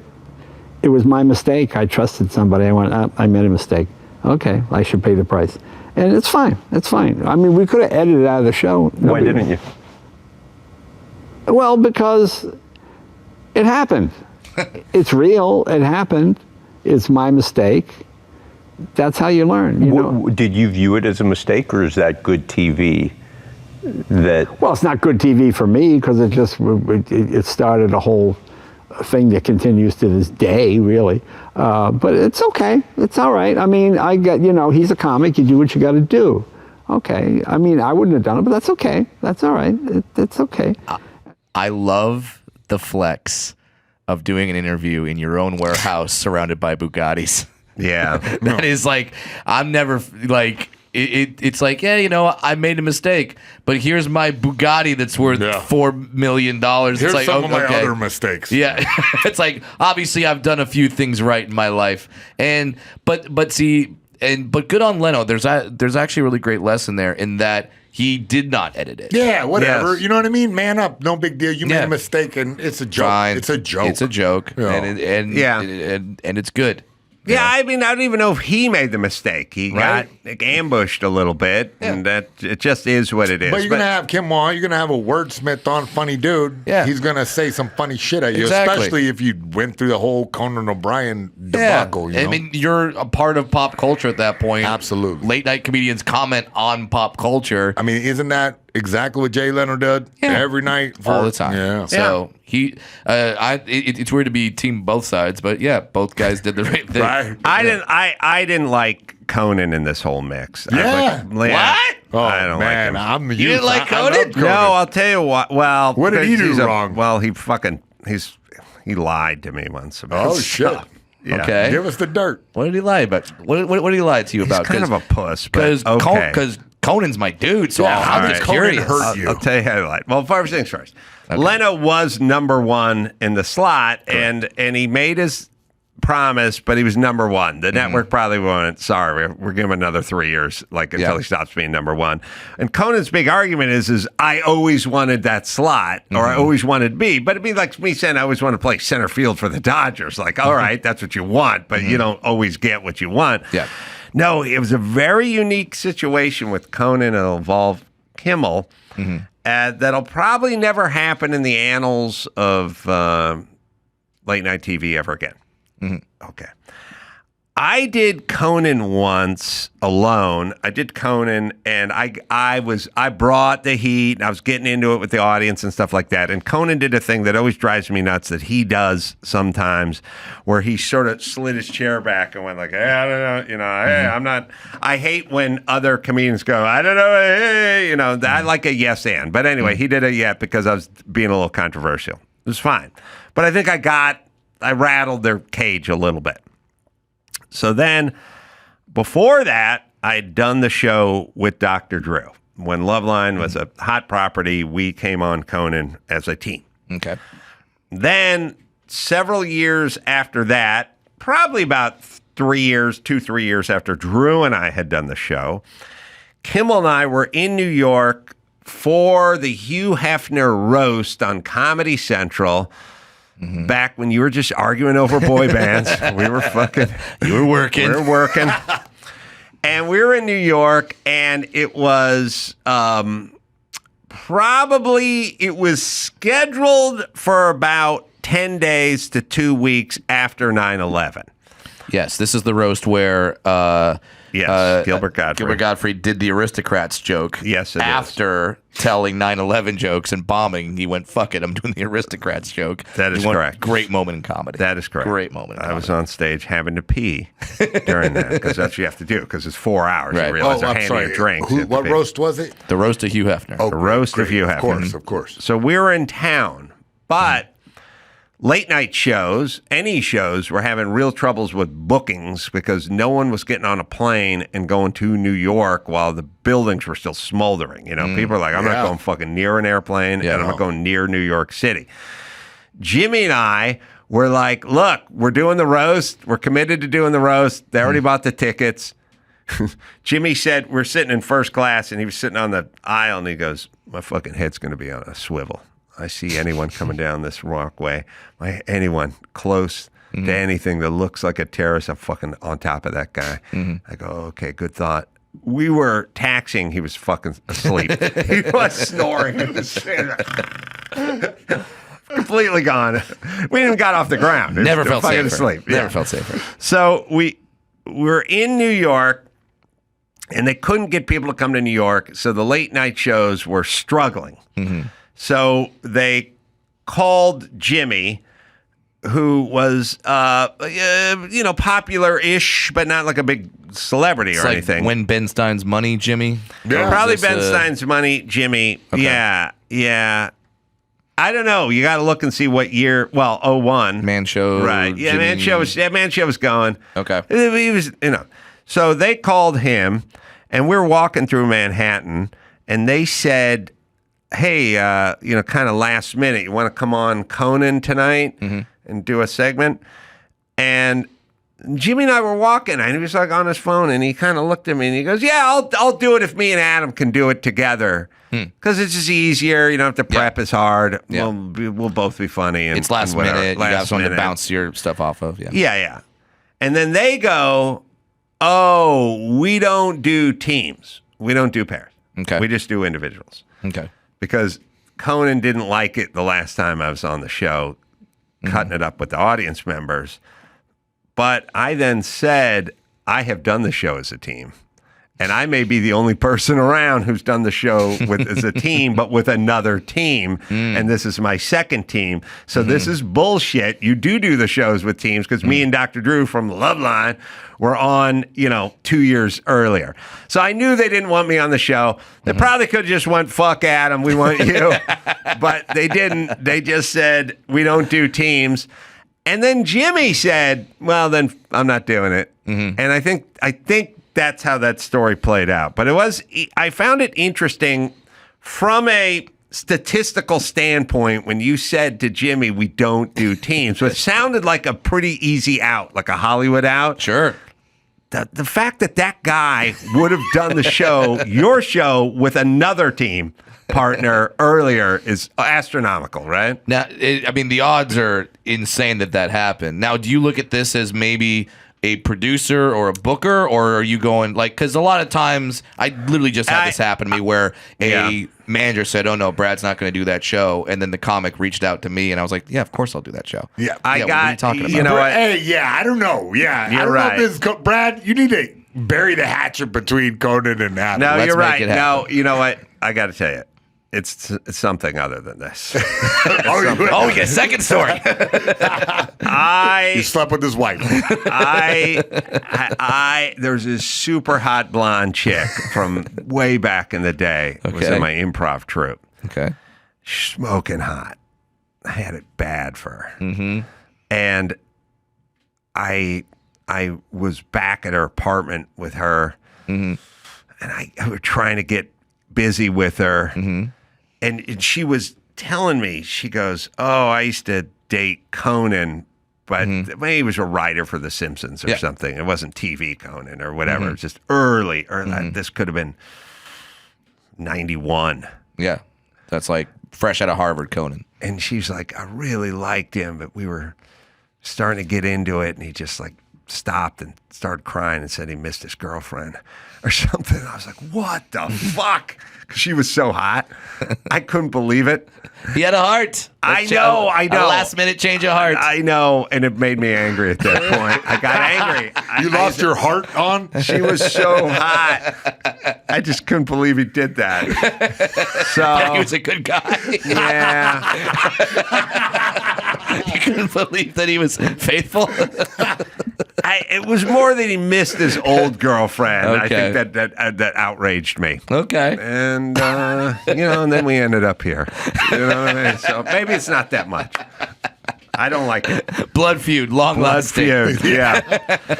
All right, one more, Mayhem. All right, well, if we got one more, let's go with this one. Let's go. Who wins in a fight between 100 men and one gorilla? I've seen this. The hypothetical question sparks discourse.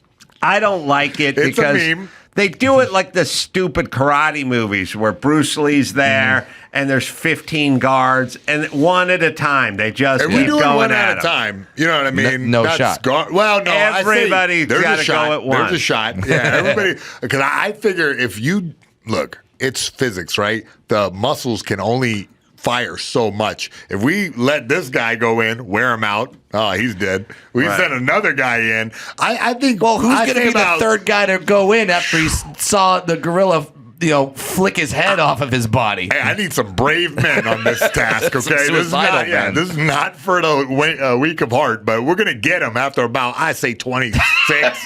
Throw 26 linebackers at him. Well, my thing is, because I saw the hypothetical, and my first thing is, okay, does the gorilla know it's in a fight? Because if the gorilla knows it's in a fight, no chance in hell. And also, is it 100 Mayhem Millers? That's what I'm saying. Now. Is it 100, me's? Little different. Brad Williams. Little different. But also, and do the humans have the weapons? Because no weapons. Well, if you're coming in and you punch a gorilla in the face and it just looks at you after it just took your best shot, and you're like, oh shit. Well, I'm just saying, you're going to use a long jab, okay, Brad? Use a long jab, all right? I want you to dance. The gorilla's arms are 7 feet long. Yeah, you got to slip that one and then come up underneath. You slip a gorilla arm? But I'm telling you, front headlock. Well, you got it, bro. You got this. Get in there. Everyone just needs to go once, right? Absolutely. That's the way to do it. I mean, that's the strategy. Prison break. But I'm team gorilla because the gorillas can remove your head from your body in a second and a half. Just yank your arm out of socket. You're done. Just do that. Like accidentally give you a hug and crush you. And I think the spirits of the 100 men will be broken when they see a guy just split in half and the gorilla just pulls them apart. And they're like, I'm not doing that one again. Gorillas go for the genitals. That too. Yeah, so just bear that in mind. They immediately go to the weak points. They bite your face off, remove your ears, and now you're bleeding out. Because I was debating with a friend of mine. He's like, well, you have like 20 guys go for the eyes, and then they're just going for the eyes. I'm like, great. So now you have a gorilla who's blind, who's got the strength of 50 dudes just swinging randomly. You have no shot. I'm Team Gorilla 100%. No shot. I say rear naked choke. I think if 100 guys all do it at once, the 100 guys will get it done. No shot. That's like saying, all right, if me, Happy, Sleepy, Dopey, if we all attacked Mayhem, we'd have a shot because there's 7 of us. No, we have no shot. You would get rid of us so quickly. But think about how I murdered Bashful and Doc. It would haunt my dreams. Well, like I was watching a video of I think it was ants going at a hornet. Okay. And like the hornet would just pick them off. But at some point, eventually, 25 ants all went at the hornet at once and took the hornet down. It's science because your body works on sugar. Eventually, the monkey's sugar will be worn out. And it's Well, now he's tired. Now if it's he's 100 Spartans that have death is the greatest honor in life is to be killed in battle, maybe. Witness me!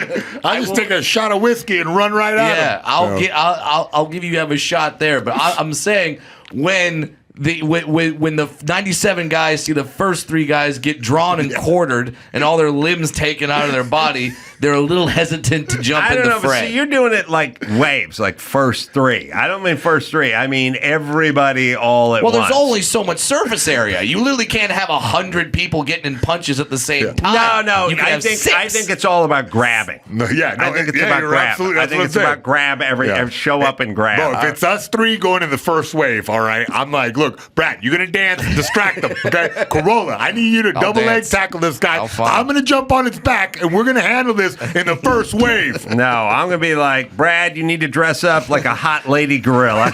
I've seen Bugs Bunny. We've seen Hanna-Barbera. We know how this works. All right. Alicia Krauss is out there. She writes op-eds for the Washington Examiner, and we'll take a break. I'll speak to her. Oh, and I'll give you all your plugs at the end of the show, Brad. Right. Good job, buddy. Awesome. Thank you. Right after this.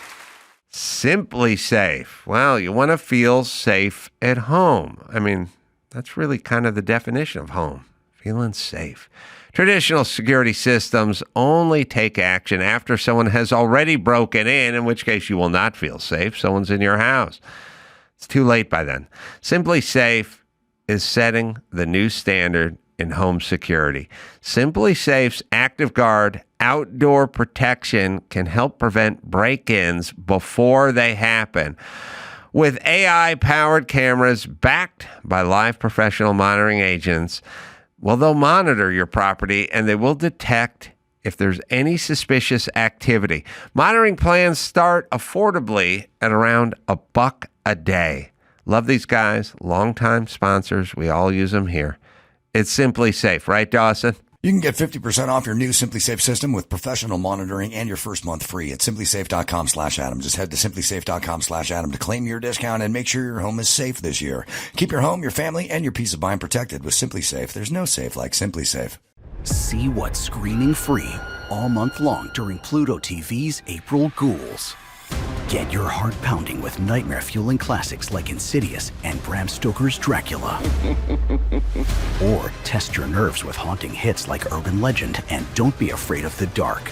Pluto TV has hundreds of channels and thousands of terrifying movies, live and on demand. Download Pluto TV on all your favorite devices and start streaming now. It's time to check Adam's voicemail. Hey, Adam. This is Sergio. I'm one of your gay listeners, longtime listener. I was just listening to your Don Lemon story, and it reminded me. I was working at the TD station in my younger years. I was standing over a cubicle, and the general manager, who is, total butch straight guy, walked by, and as he walked by, he smacked my ass. And I wasn't offended. I wasn't like, oh my God. My first thought was like, finally, I've been accepted into the boys club. Anyways, I thought I'd share. You can leave us a message at 888-634-1744. Alicia Krauss is in the studio. She's a commentator. She's a speaker. She's a writer. I know her from hosting her Morning Answer radio show out here on 870 The Answer, with young Ben Shapiro back in the day. Yeah. And Brian Whitman. Yep. Right? The lovable liberal. Did that for 4 years. Yeah, I did mornings for close to 4 years. Yeah. It's an experience, isn't it? I really loved it. So my background was like conservative media for a really long time. I produced Sean Hannity radio show for 7 years and then moved out to LA to do the morning show with Ben and Brian. And I like the vibe of a morning radio show on like conservative talk because it was such a mix of cultural, pop culture, faith, politics, all of the things I like to talk about. Mm-hmm. And then because it was multiple people, it was really fun. Yeah. And I know Ben well, I know Brian well, both really good at what they do. Yeah. Both smart guys, bright guys. I mean, the tough part about holding up the progressive side of the argument, it was pretty easily done when Bill Clinton was in office, because you were just making sort of common sense, normal, close to middle of the road arguments about things. Now you have to be clinically insane to back up this shit that they're talking about. And so it puts these people in these weird positions like, oh, they took a gangbanger and they took him to El Salvador who beats his wife. I guess we got to go over there and try to get him out. It's like, well, you do if that's your party. And you know what's interesting? I think that maybe that's why progressive media, now obviously you have some left-leaning podcasts now that are pretty successful.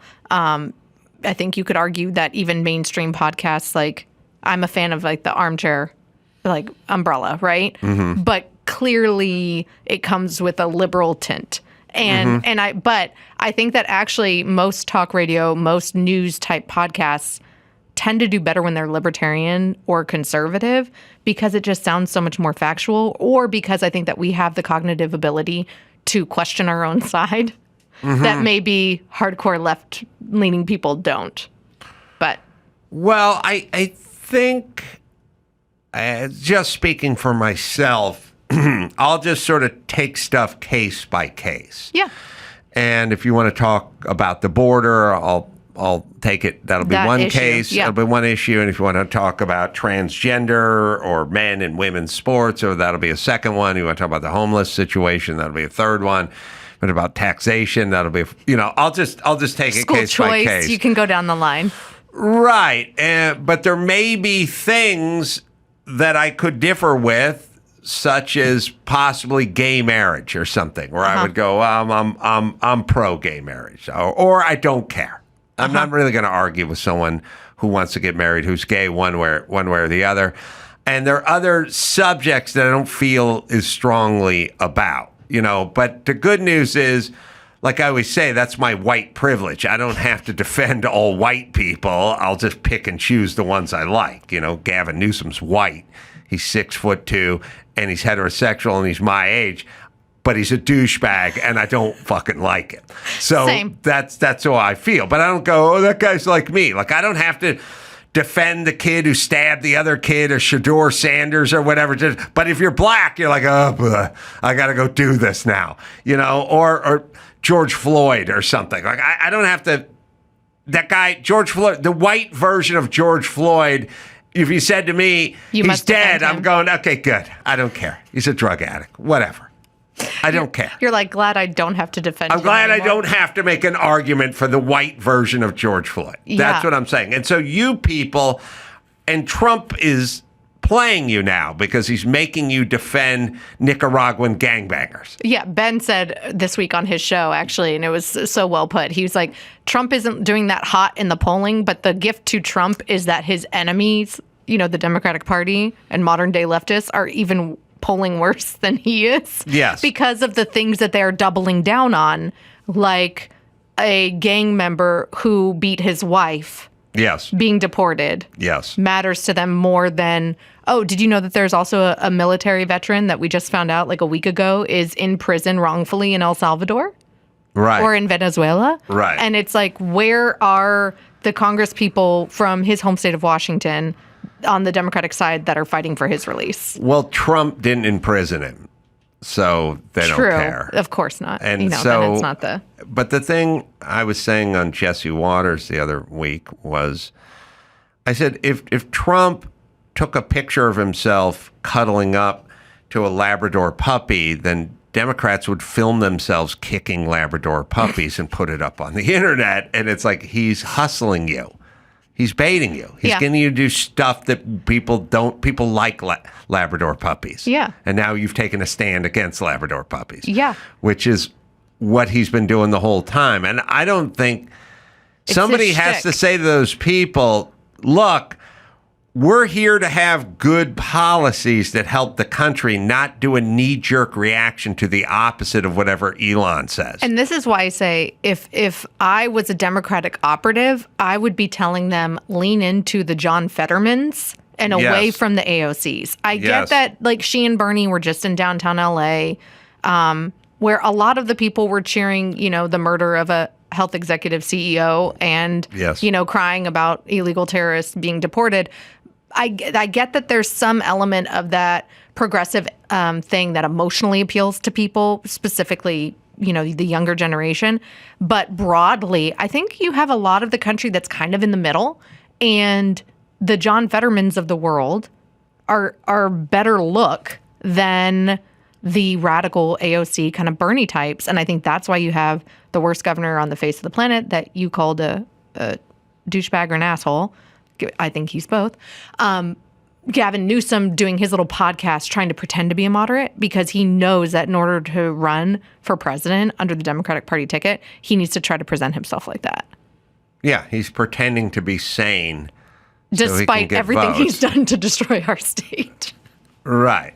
But I don't think it's going to work. But look, Kamala Harris had to pretend to be sane so she could get votes 6 months ago. I mean, she was like, oh, yeah, I came out against fracking, but I never meant that. And I came out for transing, prisoners, illegal prisoners in the penal system, but I didn't mean any of that. Like, she had to just walk back all of her Do you think she's going to run for governor? I think, there's a couple things. These people don't possess other skills. You know what I mean? Other than raising money and running for office? Yes, they're not cobblers or welders or roofers. They don't have a business to get back to, which is kind of scary. It's sort of like, this is what I do. I wish they were super successful at running a business, a tech company or something. And at some point they would go, and I'm just going back to running my tech company or my clothing line or whatever it is. Yeah. They don't do anything. So this is what they do. I mean, they don't even retire. They just, oh yeah, that guy's 87 years old, can barely understand him. And he's like, and I'm like, is there some point, Maxine Waters, where you just take a folding chair and put it on a porch and, go, okay, I want some sweet tea. Yeah, like go to Florida and go golfing and fly fishing and enjoy retirement. Right? Yes. Like enjoy the fruits of your labor instead of ruining everybody else's life. So I don't, So I think Kamala Harris will be like Maxine Waters. Like it'll be 40 years from now. She'll be 100 years old and just complaining about Trump's, Junior or something. Barron Trump's got to be stopped, or something. That they don't do anything. Yeah. So that's scary right there. Yeah. Right. So it's like Elon Musk does stuff. David Sachs. Right. They do Scott Bissett. stuff. Yeah, so he's like, all right, I'm going to do this Doge thing for a while, but then at some point I got to go run Neuralink or SpaceX so I got to get back to Tesla. I'm going to build a resort on Mars. Yeah, I got to go do that. Mm-hmm. Kamala Harris raises money, wastes money, says nothing, gets more money, throws away more money, speaks more gibberish. Yeah. Okay, and lies. So that's what she does, and then sits down with interviews, like softball interviews in friendly places that mean nothing. That then get edited for her. Right. So I don't suspect she's going anywhere because she doesn't have a calling. Well, she would say that her calling is to run for governor. Right. After she lost running for president of the United States. So maybe she'll fuck up California even more. Oh, God. I don't know. It sounds incomprehensible. But no, these people don't do anything. Yeah. I mean, that's the thing that's crazy is like you have Antonio Villaraigosa, the guy is the mayor of Los Angeles for 8 years or 12 years or something. And then they get out of office and they just go, I don't do anything. Like you just ran the 7th largest economy in the world. There's nowhere. No one in the sought after. Yeah, no one in the private sector is like giving him a ring to say, "Hey, come help us rebuild this company." Where are the headhunters? You know what I mean? Like Nabisco's really slipped down in the stock for a while. We need a mind like yours, Antonio Villaraigosa. No, they don't have anywhere to go. Mm-hmm. They do the same thing Joe Biden's going to do. What's Joe Biden going to do? Try to get money talking? Oh, they make so much money. I know, but you they know don't... this, like former politicians, especially former presidents, make so much money on like the book market speaker circuit. Or you could do the Obama thing and go, have a lucrative deal at Netflix creating content. Yeah, or you could get on some sort of exploratory committee of the Harvard faculty or something. They're often on. I mean, how many boards is Al Gore on? Right. Like paid positions on boards for publicly traded companies. Right. But they still do nothing. They get paid a lot of money to sit on the board. I don't know. What was Hunter Biden's field of expertise? Natural gas, energy, or hookers and coke, right? Uh-huh. Okay, Hunter Biden is perfect. He does nothing. He has no field of expertise, but his job is to get paid. That's what he does. So he travels around, trades his name, and gets paid. I don't really like that. I like... People that actually work, because you come from a background of having actually had to work.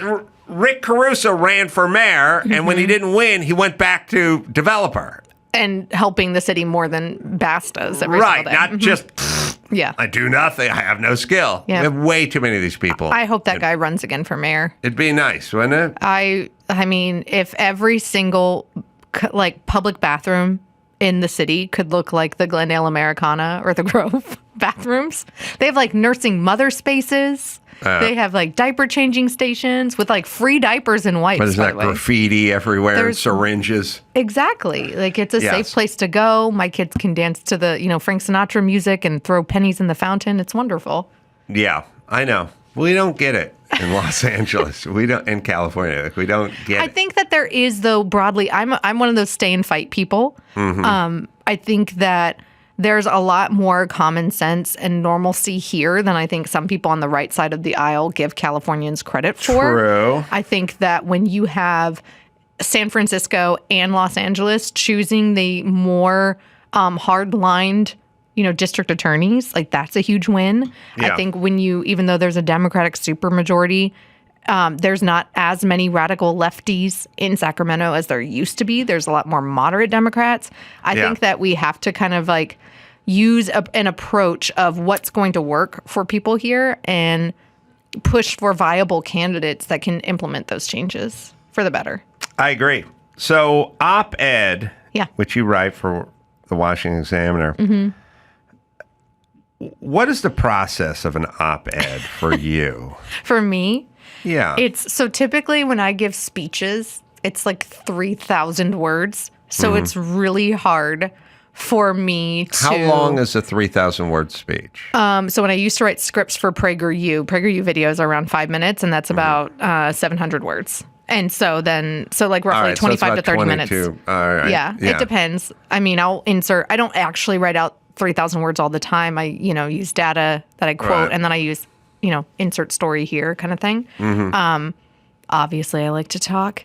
So for me, it's actually when I write an op-ed, I feel like I really have to work to pare down all of my thoughts and arguments, but it's a good brain challenge for me. How do you come up with the subject? I typically send, so my editor over there, Madeline, is amazing, and I just, like, on a Monday or a Tuesday, based on what fired me up over the weekend or what I kind of heard about in my mom group or church group or what people are talking about, buzzing about online, I send her a couple of pitches and she's like, yep, do this one because nobody else is writing about it. And then I write it out usually in like a day and then send it to her, and usually don't get too many changes back. So I guess that's a good thing. What's a subject that we may be surprised about, which sparked outrage or got the most feedback on a subject you've written about that maybe you thought was sort of innocuous? The baby bonus. So last week, the Trump administration, the president briefly commented that, yes, this is true because obviously Elon cares about creating a lot of babies, even if he's not around to father them. And we have a birth shortage here in the United States. I'm doing my part. I have 4 kids. I'm trying. 4th and final, I'm done. But the Trump administration was like, oh, considering these options of, do we give more Fulbright scholarship money to single moms or married women with and without children? Do we provide this $5,000 bonus? And I was of the mindset of like, okay, it's a start, but it's not enough. And people on the left got pissed at me, and then people on the right got pissed at me. So I was kind of surprised by that. Why'd people on the right get pissed? Because I was going after their man. Oh. Like I was saying, hey, Trump, like this is kind of out of touch. Oh, their man. Like choose. By the way, the apparently since then I've learned that all of the dudes on the committee to investigate how to get women to have more than 1.2 babies or whatever women are now having in the United States are dudes, like middle-aged white dudes. And I'm like, maybe, just maybe, you should have like a conservative mom on that panel or an educator or a small business owner or somebody who's built something that can be like, this is what moms need. This is what the economy says. This is the school situation broadly in the United States. This is the healthcare situation in the United States. Laying out all of these things that aren't these kind of like economist nerd types that just live and work in the Beltway. Right. And I thought that was just common sense, but apparently it pissed off both sides. Well, I guess you're doing your job if both sides are. I once had a radio off. program director tell me that, like, if you're not getting any hate mail, then you're not doing something right. Yeah. What time did you guys go on? Was it 6 a.m.? It was 6 to 9 a.m. Oh, 6 to 9. Mm-hmm. It was perfect. That is perfect. I did 6 to 10, and 6 to 10 is like 1 hour too long. It's a little sluggish. Like once you hit that. It's just 3 hours is enough. Yeah. If you can't get it done in 3 hours. Yeah. So 6 to 9 was good. Yeah. I liked it. I remember at the time hearing Ben on that show, and I just thought to myself, oh, he's moving on to something. He's got this kid's got it, and he's not going to be long for the morning radio show. And he was not. And I liked the format, and I loved to listen to all you, but I remember thinking, like, oh, this kid's a crackerjack. Like, yeah. He was, I don't know, he was in his 30s, right? 20s? Oh, I 20s. think so. No, we were both in our 20s. He's a year older than me, and he just hit 40. So, yeah, that was 2013. Yeah. Oh, right. It was, God. I came in 2013. I was pregnant with my first. That's how I keep it in track in my mind. Sure. Yeah. Sure. And Whitman is colorful. Yeah. And has issues, but I like him. He was the lovable liberal. Like, so Small World, it was like all of these worlds colliding. When I produced Hannity Radio years ago in New York, I would book Whitman to do impersonations of like Bill Clinton, Rudy Giuliani, everybody in politics on Sean's show. So I was familiar with him when I got the call to come out and audition with him. And he was like, I think the time I pissed him off the most when he was like, as a lovable liberal, making the argument on Women's Day or International Women's Day, equal pay for equal work. And I was like, great. You've bragged to me about how your salary is more than mine. Can I have some then? Well, no. I have way more experience. I have all of this. I have all of that. And I'm like, you're literally making the conservative case for how, equal pay for equal work is not a thing because I am greener. Yes. You have 30 years of on-air experience. You're a professional comedian and impersonator, like all of these things. And that was one of my favorite moments. And that's why the show was a lot of fun. Hannity seems like a very hard-working person. 1,000%. And I there's people where I kind of go, that guy's really gifted. Mm-hmm. And then that guy's just going to outwork everybody. And then once in a while, you get gifted people that are also super hardworking, that's a real formidable combination. Hannity, I have in the hardworking with ability. You have to have ability, but I'm like, I think that guy's just going to outwork everybody. I don't know that he will ever retire, and I think something that is unique about Sean is that he has been able to hold space very successfully in talk radio and cable news. Mm-hmm. And not many people can do that. A lot of people are like cable news people or talk radio people. But to be both and formidable and in prime time and like consistent ratings for all of those years that he's been doing it, you're right.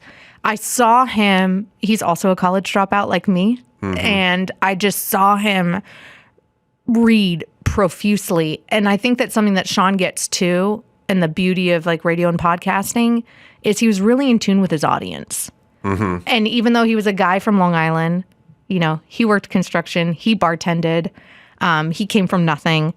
And he had an ability to go to Grand Rapids or Dallas-Fort Worth or Reno, Nevada, and really be in touch with his audience. And that kept him really humble and really real and in tune with like what the average American person was going through. When did he tape his show every day?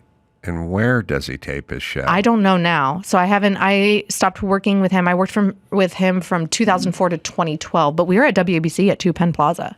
Uh-huh. With like, so 17th floor of 2 Penn Plaza. What time did it start?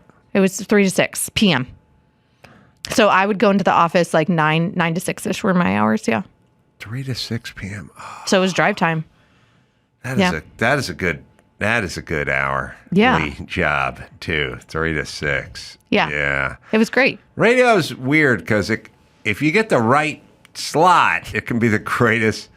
You want to keep it for a really long time. Well, I mean, I think, trying to think, maybe the best slot is, I don't know what afternoon drive is. Well, the best slot's probably like just work at noon to 3. Well, that's what Rush did for years. Yeah, but usually that slot doesn't pay as well unless you're Rush. Unless you're Rush Limbaugh. But if you really think you work noon to 3. Yeah. There's nothing you can't do the night before that you can't rally for to get in that morning. Because, I mean, I don't care how hard you part. I don't care what band's in town. I don't care how much drinking you did. I don't care how much partying you did. I don't care if you went backstage after the show and hung out. You can still get up at 11 a.m. That's true. You'll make it. Yep. You'll make it.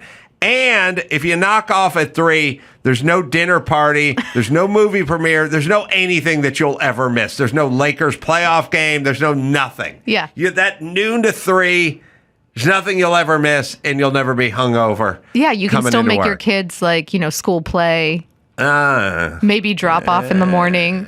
See, difference between men and women right here. I was thinking more fun stuff. You're like more the fun stuff. I'm like the practical mom stuff. But the thing about the morning show is, oh man, you'd get up at 4:30, 5. I don't know. Yeah, what I would time get you up at like up. 4:45, be out the door at 5, and be in the studio at 5:15. So you were one of those 15 minutes and I'm out. Oh, I did not look pretty. Yeah, but this is before they started putting cameras in the studios. I've shifted my mindset. Like I used to be, what time's the flight? 7 a.m. What time am I going to be on the road? 6 a.m. All right, set my alarm for 5:55. I'm up, I'm gone, As I get older, I'm like, you know what, I want a cup of coffee. I just don't want to get up and run. Like, I don't care if I'm not getting any sleep. That 15 minutes not going to do me any good anyway. The thing I loved about that time slot too is that it wasn't in and of itself like an adrenaline rush. Like there's an adrenaline rush or like excitement that you get or you hope there is like when you're going into work. And that kind of you needed to. I always thought of it as a huge responsibility of people are waking up to our voices. And if I go in, I'm like, this is the morning answer. Right. You know, and I wanted to have a level of energy that would excite people to set their alarms to in the morning or, you know, slugging through LA traffic or IE traffic or Orange County traffic, that they could tune into us and hopefully be educated and entertained and, you know, give them a jolt of energy in the morning. Yeah, there's no traffic on the way in. Yeah. There's usually not much on the way out if you hang around and do a little show prep for the next day. Record some, you know, ads. Yeah. Talk to the sales department, have a meeting with the client. Yeah, it was perfect. Radio, it's such a weird bygone era. I know. But I feel like in a way, not in a way, I feel like talk radio and radio in general has shifted to podcasting. I think that's why you see such a success in podcasting because people like that audible medium where they feel like they can spend time with the host and the guest. It's not that 3 to 5 minute segment done. Yeah. No, I get it. There's just something a little romantic about the old radio days and those mornings and those stations and those characters and that stuff. And I don't know if it's ever going to be realized again. No, I mean, my generation is the last. I'm going to age myself. I'm 39, so I'm a grandma millennial.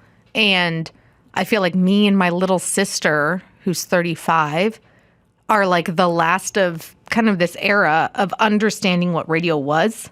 Yeah. Compared to now. Like my kids, my Spotify didn't connect to my CarPlay the other day. And they're 11, 7, 5, and 1. And my 5-year-old's like, I put on K-Rock or something.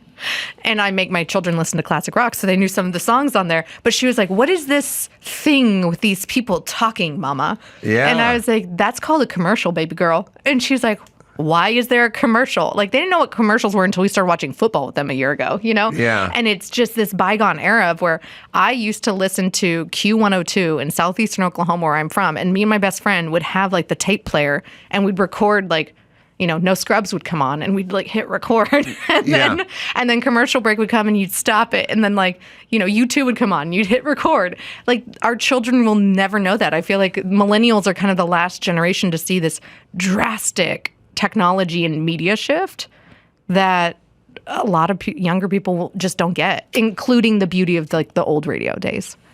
I think there's something about delayed gratification that used to kind of keep us on the right path, and the instant gratification world is screwing up people, and it's screwing up kids, and it's screwing up younger people, and we don't know exactly where it's going, but it's not going anywhere good.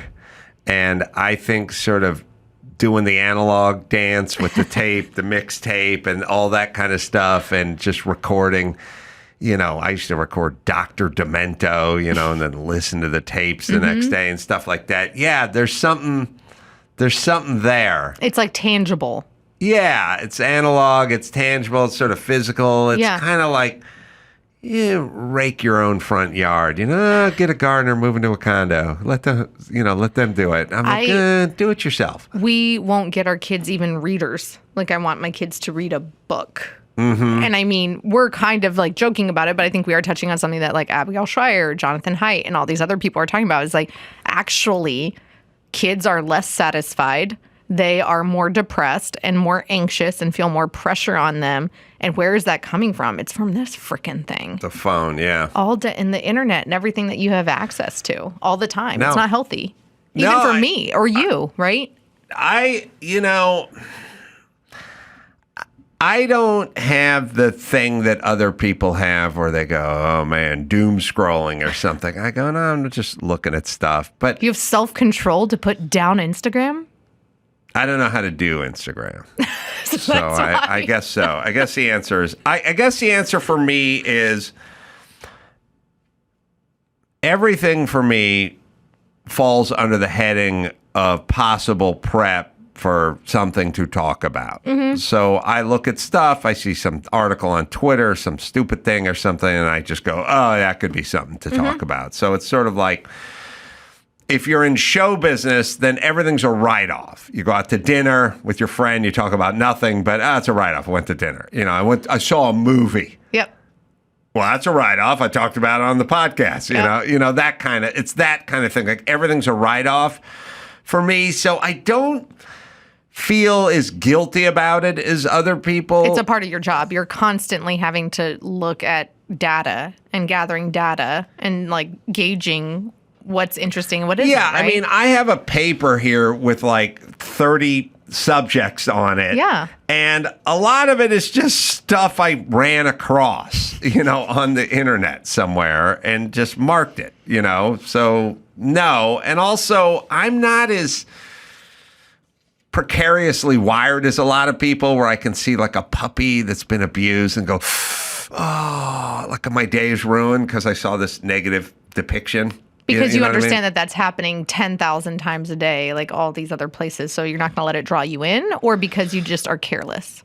It's both. It's like not having nerve endings with, are you really going to weep for this puppy when there's so much going on all over the place constantly? Like, is that, so, I mean, it's either, what I'm saying is either you have to not partake in it, or you have to build up some calluses and sort of be a professional about it and move on. But you can't just sit there and let it wash over you. And I think that young people don't have the cognitive ability or the emotional ability to be like, I can't let this wash over me. And that's why we're seeing the negative effects of specifically smartphones and social media. Yes. And more so with girls than boys. Oh, yes. Well, which is scary. yeah.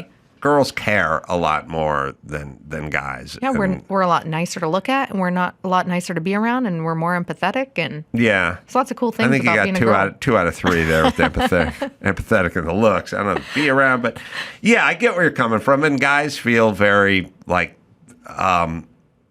they're less vulnerable because they're less open to it. So they're like they're not.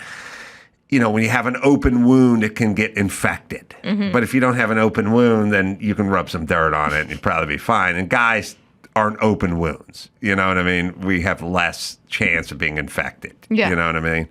So I think there's that. And I don't know what the answer is other than there is no answer. You better police yourself. Like there is no, you are going to get fat. There's a fast food place on every corner. It's open 24/7. It's filled with everything that's wrong.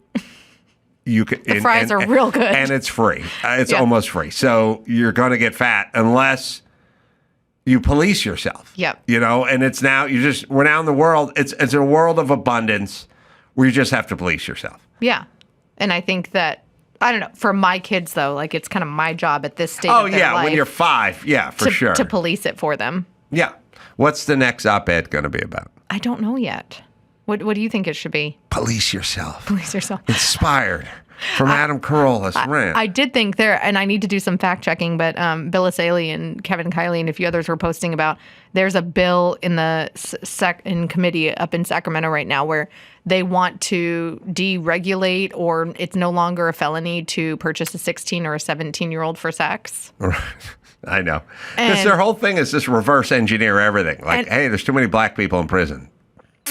Don't put black people in prison. And okay. I just cannot fathom, when I posted it on Instagram, even my liberal girlfriends were like, what in the fresh hell? Right. And it's like, it's almost like those Democrats are you okay? Like, are you okay, Democratic Party? Well, this is circling back to what we started with. If you've taken an allegiance to the Democratic Party, then you're going to have to defend stuff like this. And things are indefensible, and that's the issue. And that's why I don't like to take an allegiance to the Republican Party or take an allegiance to Donald Trump or, Marco Rubio or DeSantis or anybody else. It's like I think my allegiance is to God and my family. And I consider myself a very conservative person, but I'm not going to explain away or try to explain away like the stupidity of my side. Yeah, because there's stuff's going to come up like tariffs or something, so and you dumb. go like, I don't know how to rationalize it or justify it or explain it away. So good, you don't have to because you're not married to it. Alicia Krauss, should we tell people to go to your website? Yeah, or follow me on Instagram, which apparently you won't be doing because you don't do Instagram. I don't know how to do it. I don't know. It's like Reddit. People go, you see that on Reddit? I go, no, I do not. I go, what is there talking shit on Reddit? I go, I don't know how to get there. And why would I? You're like not going to do it. I don't see what's in it for me. Well, I'm going to take a picture of us together and post it on Instagram and then tag you on Instagram, and then you'll be forced to go to Instagram. I don't think I will. I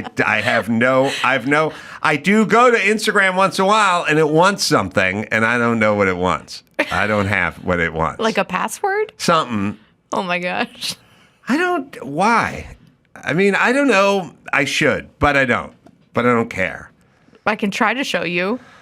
I had my PIN number on my ATM card written on the back of my ATM card my whole life. And I'm like, what are you doing? I go, I don't lose my wallet, but I do forget my ATM PIN number. So I'm doing that. Until you actually like lose your card or leave it behind. Never happened. Never? No. Do you use like Apple Pay or Venmo or anything? Nah. I don't know. Listen, I don't know how to do anything. I don't even know how to Uber. But what I do know how to do is make money and have other people do stuff. That's a great skill to have. That's I made that lot in life. I made that decision a long time ago. Good for you. Listen, I'm just going to make money. Let other people figure that stuff out. You should give me a class in doing that. And then I will teach you how to use Instagram. Don't want to know. Good to see you, Alicia. Thank you. All right. You can also go to, Port Charles, Florida, Visante's Italian Steakhouse. I'm going there in theater. I'm going there Friday and Saturday doing 2 shows. Early shows, I think, are sold out, but the later shows still have some tickets for that. And then Melbourne, Florida, at the Auditorium, doing stand-up there on Sunday. So go to AdamCarolla.com for all the live shows. I think my stand-up special is out on YouTube. Dry Bar. Adam Carolla Comes Clean. That'll be good. And until next time, it's Adam for Alicia and Brad and Mayhem saying mahalo.